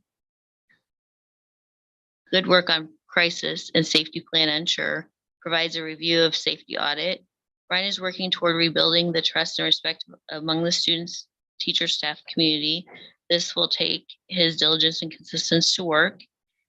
He implemented a recent teacher and staff survey, but many are still concerned it's not completely anonymous, and we're apprehensive to fill it out. So that's something, Brian, would you mind addressing that? I mean, I did. I sent out a survey, and I did used. I asked Bill Bill McAllister what his recommendations were, for questions, because he had when he did his presentation, as he said, he wanted to be evaluated every year by his staff, and so the questions I used were from him, and I used the Survey Monkey. For those of you who might be familiar with it, and it does have a feature in there to put on fully anonymous, to where you can't, if you wanted to, you couldn't see who responded. I knew that when I sent it, there would probably, so when I shared that, for example, with this, with the board, I think there might be an opportunity to find a staff member who could resend the same survey. And then it wouldn't even be coming from my email. Is there a way we could have it be an outside group altogether? Because honestly, Brian, when we do those surveys at the hospital, everybody at the hospital feels the same way. I mean, Really? when you think that it's coming from somewhere inside, you're going to be more apprehensive to answer I would think openly. that the School Boards Association could probably, but they will want to do theirs, Yeah, that's just a suggestion. certainly something to think of. Well, then it would take away any perception of Big Brother. Yeah. I just think that anytime that it's done within house, people are going to have that concern. So that's something that we could, if you could research, Brian. I don't know, even NERCSA or other connections somewhere. It can't be something that's not done in most schools, or Oh, yeah, we can I figure would think out. so. I don't know if the School Board Association would do that for us. We can sure look into that, though. That's a good idea. Some suggestions: help staff develop professional leadership plans. Lack of communication with board, parents, teachers continues to be an area that Brian needs to work on. Review conflict resolution process. School district culture continues to concern me, not necessarily by fault of Brian. Many community members still have issues moving forward from last year. It is unfortunate that ultimately students of the district end up paying the price of how adults in the district continue to act. All I can ask of Brian is to continue working on mending the relationships. Anybody else have any comments?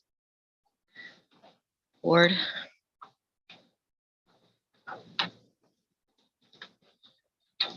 Okay, move on to community relations.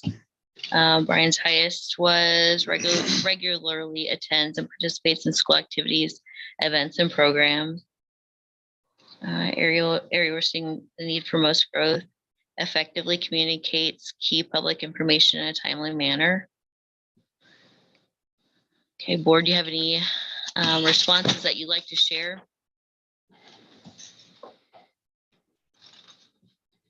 Okay, a few evidence to support choices, partners with organizations in the community like Chamber, manages interlocal agreements with the ESU, and gives information on agenda items. I like seeing him out in front of the school greeting students as they arrive. Brian is involved in Several, I think. okay, I was gonna say Southeast. Several community organizations. He's present at most school functions, works closely with the Education Foundation. Active in the community, good job being present at most school activities. Again, involved in the Chamber and the Pawnee City Development Corp Foundation. What are some areas of growth? Phil Brian is trying to rebuild a better relationship with community and parents, but this will take time, and the communication is a big part of that. And like in the previous section, continue to work on relationships, continue to build strong relationships in the community, could communicate with parents more effectively and timely on issues involving students so they can support the school policies. I think he is right on track with the changes he has made. Any other comment, responses about community relations?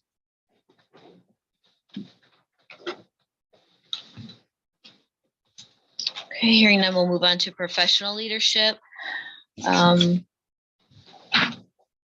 Highest in a couple areas, models positive and professional leadership based on ethics, trust, integrity, and respect. And then also addresses concerns and opinions with respect and confidence. Then there were 3 areas that were equally scored. Provides professional development for you, meaning the board, to fulfill your responsibilities and grow in your position.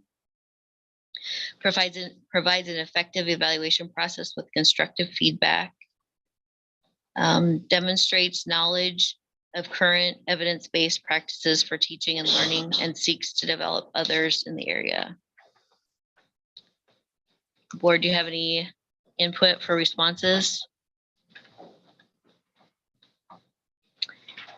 Brian just recently started implementing the teacher observations and evaluations. Therefore, I think it's early to evaluate him in this area. Brian is in the process of rebuilding his trust and integrity and respect with the teachers. Brian discusses many professional developments that have happened, are happening, and will be attended. Good leadership, team development, and committee work. Brian does attend professional growth events, supports staff attending conferences and professional development. Areas for growth, continue striving to obtain professional goals. I think this is an area to improve upon. Constructive and useful evaluation of staff, help give them the tools to support the student population we currently have. Not sure what to recommend at this time. Share examples of how teachers are using these professional developments to grow their classroom. Work to increase board member attendance at conferences and workshops. Brian, do you have anything to add to any of those, or does the board have anything to add? On the last one, I know it's more difficult to attend the board member conferences and workshops. It just seems like it's more difficult, and it just depends on the group of people you have. If you have more flex in your schedule and your work schedule, but that is something that if we feel like we need to grow in that area, then we need to invite people here to work with us, or we need to make a concerted effort to do that. That's kind of on the board. Brian exposes us to all the things that we can do. I mean, I one question, I guess, does everyone get the emails from NASB or NERCSA in our CSA? Okay, just. JW, are you getting those? I don't think NERCSA's are coming through. Okay, I'll make sure they have got your email address. Because I don't want to re-forward them and just have the redundancy. Yeah, there's a lot sometimes. But also too, Brian, as you move through, I would appreciate, we're talking about math, the math vision and goals. If you come across articles or things that would help us become more educated on what we're trying to do, I would appreciate those. I may have a stack of them before I have time to get it read, but it is hard. It's hard to take off work to get to a conference or workshop. But if there's things that some of us do attend, or if you attend or the staff attends and they feel like it would be applicable, I would appreciate seeing that somewhere down the road as something to study. Any other comments? All right. Board superintendent relations, highest areas. Several are all tied. So maintains an appropriate and professional relationship with the board, demonstrates support and respect for the board and refrains from public criticism of the board, supports board committee work as part of the effective board decision-making, collaboratively supports or opposes local, state, and federal legislation impacting the district. Then one lower area, keeps all board members informed with consistent and open communication. So Brian is very good about keeping up to date on local and state federal legislation and keeping us informed on that. Any comments, board responses?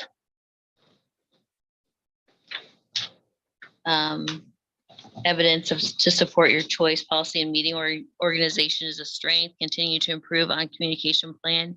He is consistent with the meeting agenda and minutes. Very active in state legislation. Brian communicates well with the board.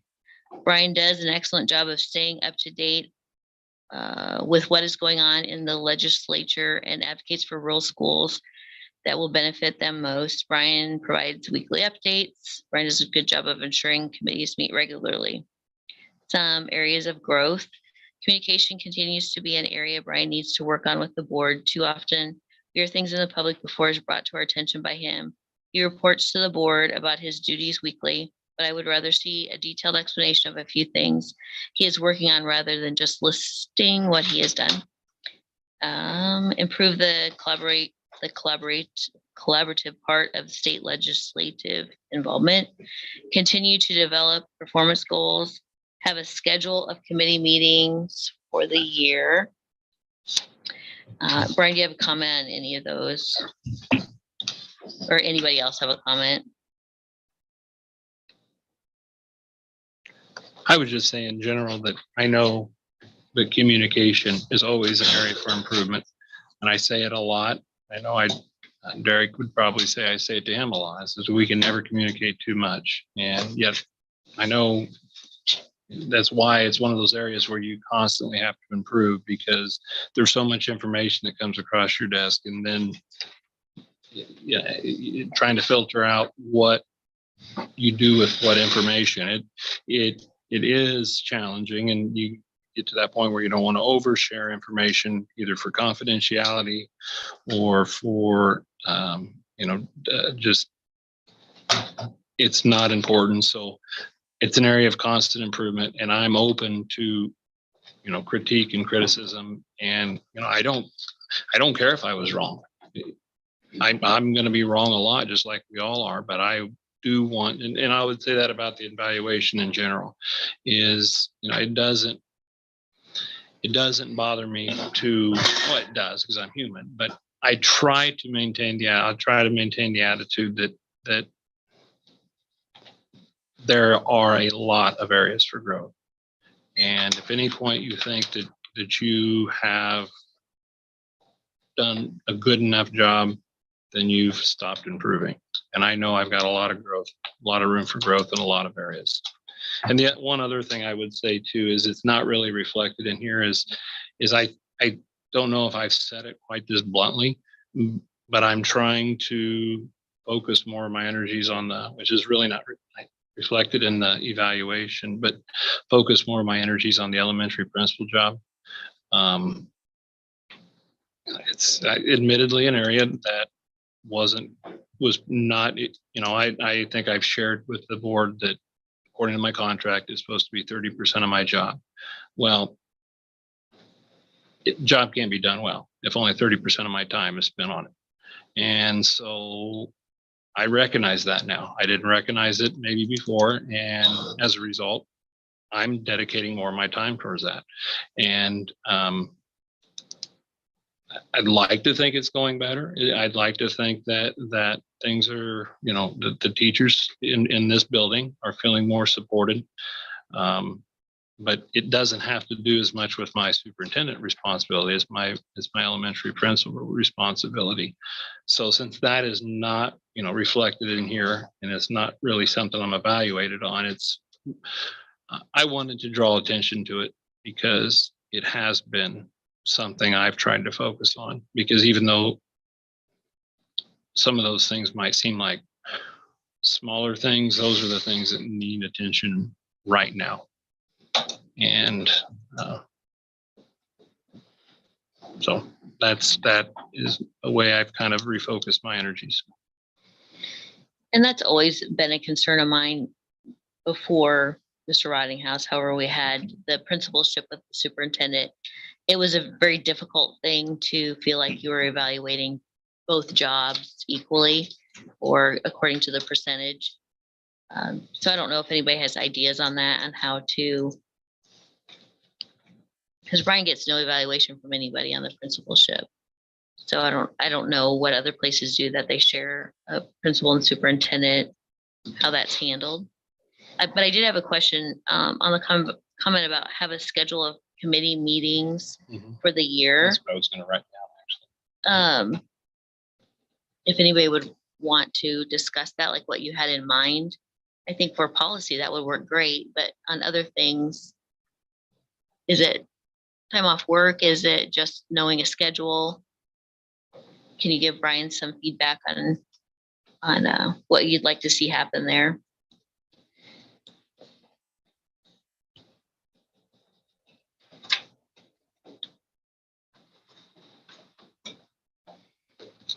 Okay.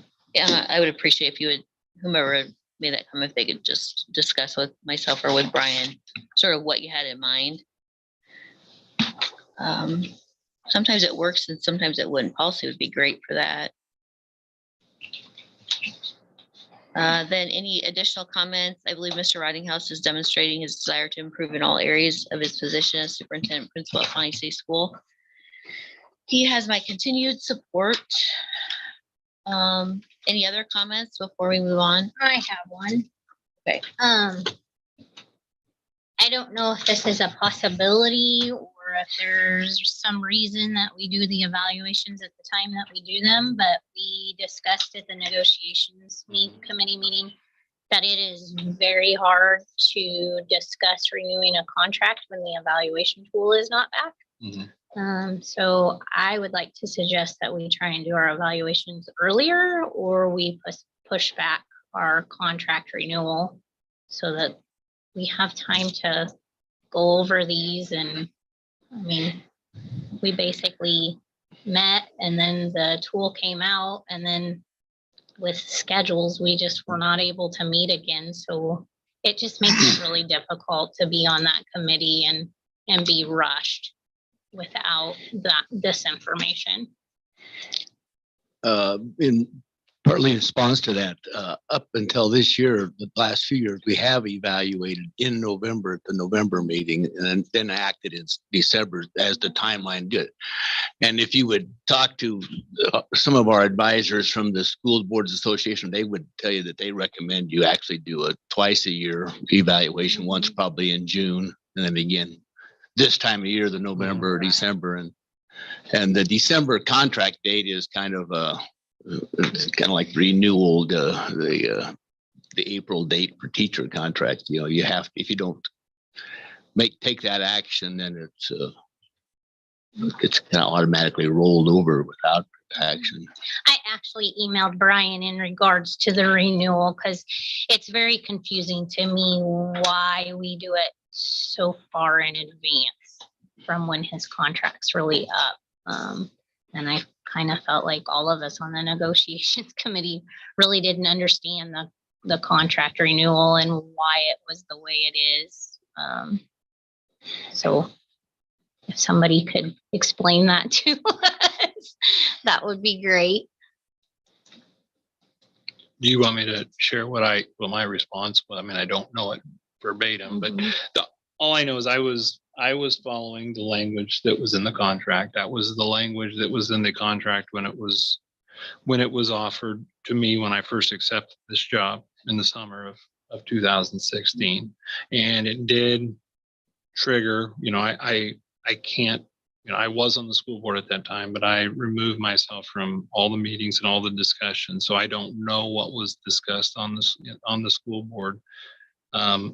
But I suspect there was a desire to make a contract comparable to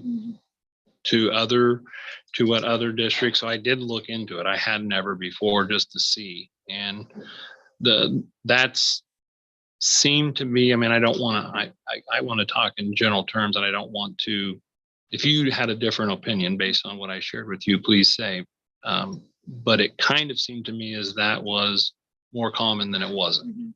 Well, it showed when they discussed the renewal, but it didn't really say whether that was for the, like ours seems like it's quite a ways out from, it's not like it's just this coming July.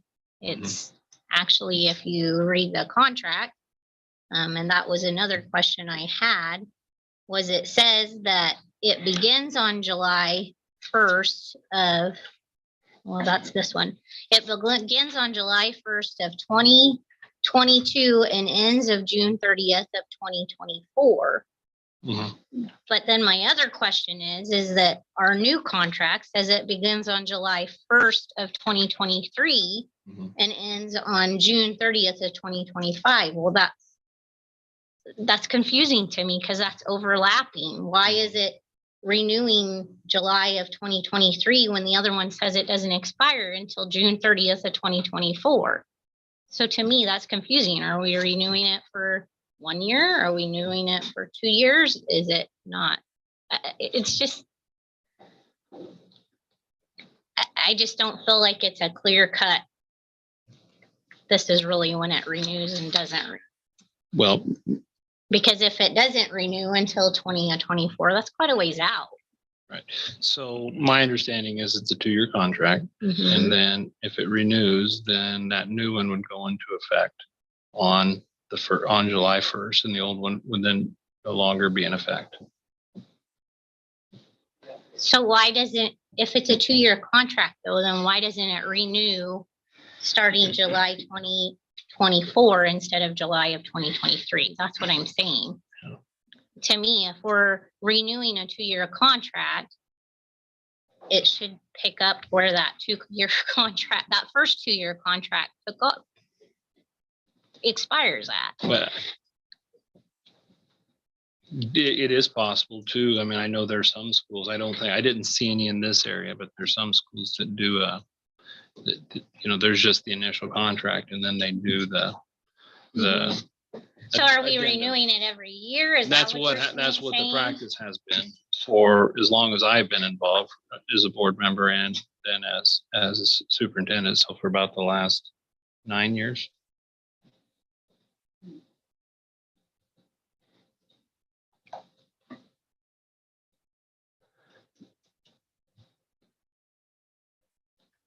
It's a very, the common practice among schools of our area, our size in the state of Nebraska is to do it this way.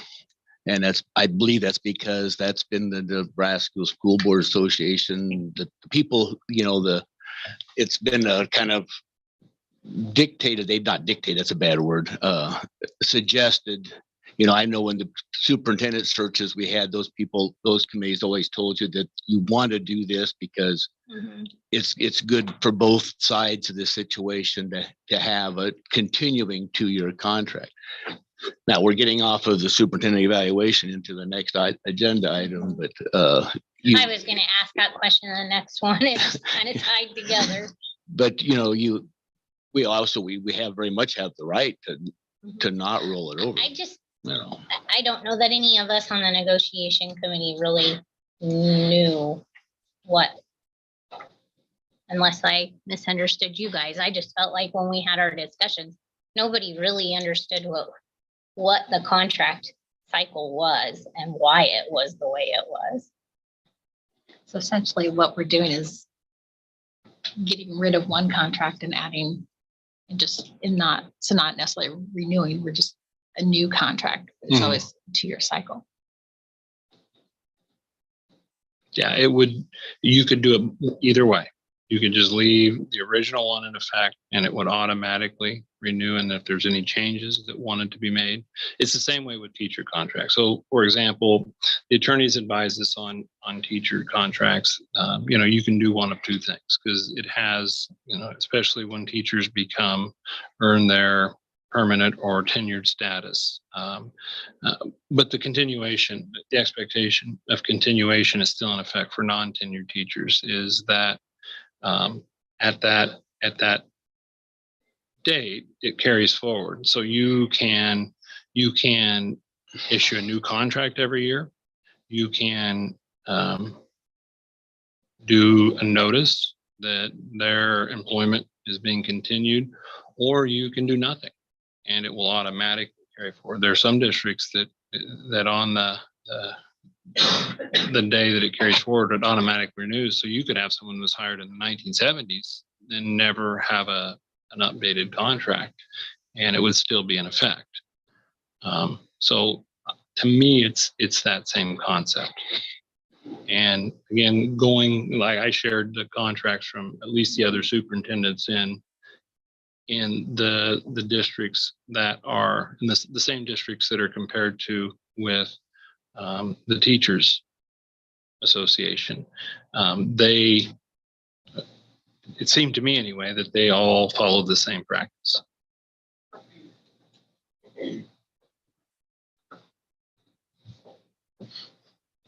So if we don't, how does that work? 7 days after this meeting, if you're not notified, then you just assume it's renewed. It would, yes. Yeah. Legally. So technically, you don't have to do anything. You wouldn't, no. But does it renew from this July or from the July in the It says- contract? It says from the expiration, a year out from the expiration date in section 1.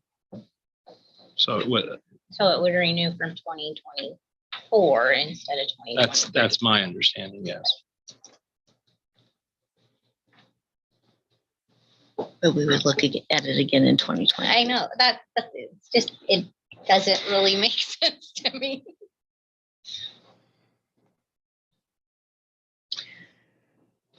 Okay, so,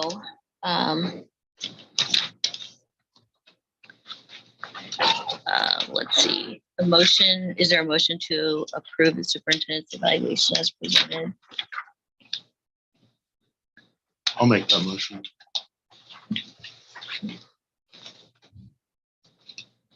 Motion- Motion by Jason, second by Mary. All right. This is the evaluation, right? The evaluation, yeah, we are voting to approve the superintendent's evaluation as presented. Jason, any discussion? Mary? No. Any other discussion before we vote? Hearing no discussion. Jason, Yes. JW, Yes. Terry, Yes. Lisa, yes, Hope, Yes. and Mary. Yes. Motion carried 6-0. All right, so now we move on to consider approving the contract for Superintendent Brian Rottinghouse as proposed by the negotiations committee.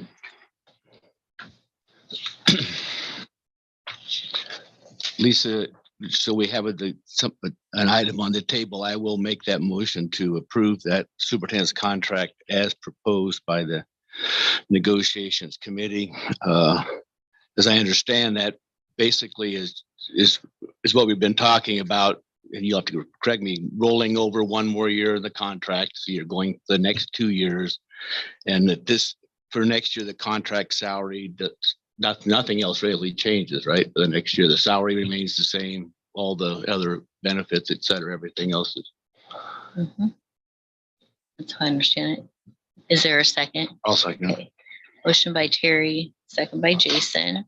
Terry, did you have any other discussion? This is what I would say, that, as for my 16 years, I think the superintendent's always been under the same contract as this. It's been a 2-year, but I call it a rollover. That's what you're doing, is you're rolling it over at that time. And I do remember people telling us why that is, because it's good for both sides, any contract, because if you don't want to have him around for 2 years, that's when you're hiring him, basically. If you don't want him for 2 years, then don't hire him for 1 year. And but more conversely, you're sending a message to your employee that that you plan on them staying. Now, I would also say, and this is true, you can look back to who is now Dr. Alt. He had a 2-year contract, which he asked to be released from. And we did that,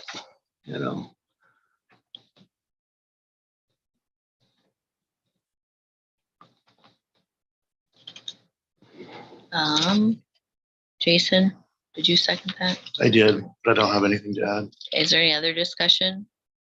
I have something I'd like to say. I was on the negotiations committee. I don't know how much was shared with you, but I am not in support of renewing you for 2 years. And I just feel like I owe you an explanation of why that is. I just feel like a lot has been brought to light in this last year. And I feel like you are making improvements, but I feel like we need time to ensure that you're going to continue to make those improvements and that you're going to follow through with your responsibilities. I, by all means, am not saying I feel that you need to be terminated. I'm just saying I feel like we need more time for you to show that you're going to follow through. I know in my own job, that's expected of me to fulfill the standards that are set for me. And I don't get the luxury of having a contract that says this is, and I realize that's a school thing, but I feel like I don't get a raise or I get fired if I am not fulfilling my duties. And I want to, I guess, Brian, I want to make sure that it's going to happen. And I just felt like you needed to know where I stood and why I felt that way. I greatly appreciate you saying that, Hope. And what I would say is that I want to be a part of this community. I've been here for 13 years. I don't want to go anywhere. Even if you don't want me as your leader, I don't want my kids, my family doesn't want to go. But I'm invested in this community. And, for the people who have frustration with me right now, it's my goal to, I don't expect it. I don't expect them to like me, but at least perhaps respect me. And that's what I'm trying to do right now.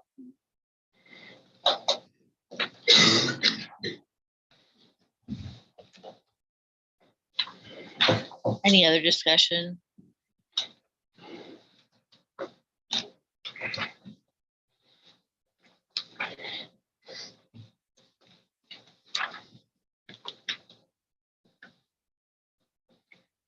I think that the conversations that we have with each other are our greatest ability to change. And so even those hard conversations, I feel it's our duty to have those with Brian, whether I would, prefer that it be whatever is best for the two parties to discuss, but that's how we grow and express our concerns with how things are going, is to have those communications. And so I'd encourage all of you, Brian's invited all of us to do a walking tour. I don't know exactly what he has planned. I know it's hard to make times fit when he's not busy with kids, but he's given us a schedule of days at work and the opportunity to do some other times too with flexibility. And I think that's where we go to just strengthening those relationships. And sometimes it's hard conversations, and that's part of our job. It's our job is to make him a better superintendent. And if that's having a discussion, that's Hope's opinion. And I appreciate her doing that, but that's all of our jobs.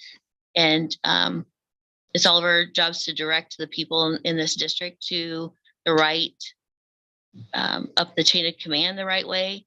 And also part of our responsibility, if we see something not happening right, that to let Brian know, not to report it necessarily, but if something doesn't hit us right or we're concerned about, to let him know that he should be our first person we go to, not to everybody around us.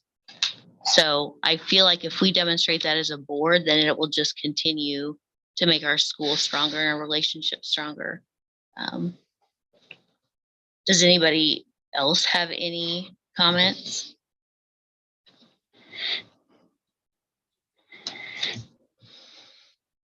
Okay, hearing none. Roll call vote. Start with JW. Everybody understands what we're voting on before we start. Sorry, JW. That we are voting on the contract that we have in the packet for Superintendent Brian Rottinghouse as proposed by the negotiations committee. Any other questions? If I'm right, that has been posted on the web. Yeah. And nothing has changed. Everything has stayed the same. Yeah, salary is the same. The only thing that's changed are the years. Years. It Yeah. would start then, Just basically adding 2 years 1 year. and a year and then, yep, rewriting the old contract. Okay. Any other questions? Hearing none, we'll start with JW. Yes. Terry, Yes. Lisa, yes. Hope, No. Mary, Yes. and Jason. Yes. A motion carried 5-1. I have something. Oh, I thought I smelled cupcakes or something behind me and I'm like, oh, what is that? So I have a plaque to give to Terry Borcher. I'm glad you said 16 years. In appreciation for your commitment, dedication, to Pawnee City Public Schools and community, serving 16 years as school board. Presented on this, the 12th day of December, 2022, Pawnee City Public Schools Board of Education.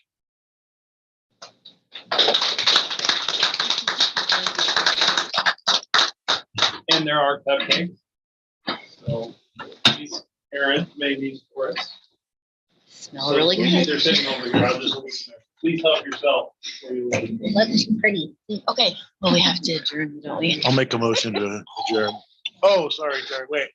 Terry, Terry, I wouldn't move that we adjourn. I will second that. motion by Terry, second by Jason, and he gets to vote first too. Terry, Yes. Lisa, yes. Hope, Yes. Mary, Yes. Jason, Yes. and JW. Yes. Okay, motion carried 6-0. We are adjourned. I need to sign checks. I think you're not. Copy of the evaluation too, so I can find out. Oh, yeah. Hey, you guys take cupcakes. Kids. I guess. Okay, what do we need to do? We don't have any checks. Alex, go get a cupcake. Yeah, I know. Please, Alex. Oh, sure. Yeah. Yeah, no, already celebration. Jason, I forgot to grab checks. I just realized that. There you go. You're welcome. Yeah, and then I've got copies of the contracts. One would be for you, one would be my personal. One Bet, would have a good be night. For you to keep. See you tomorrow.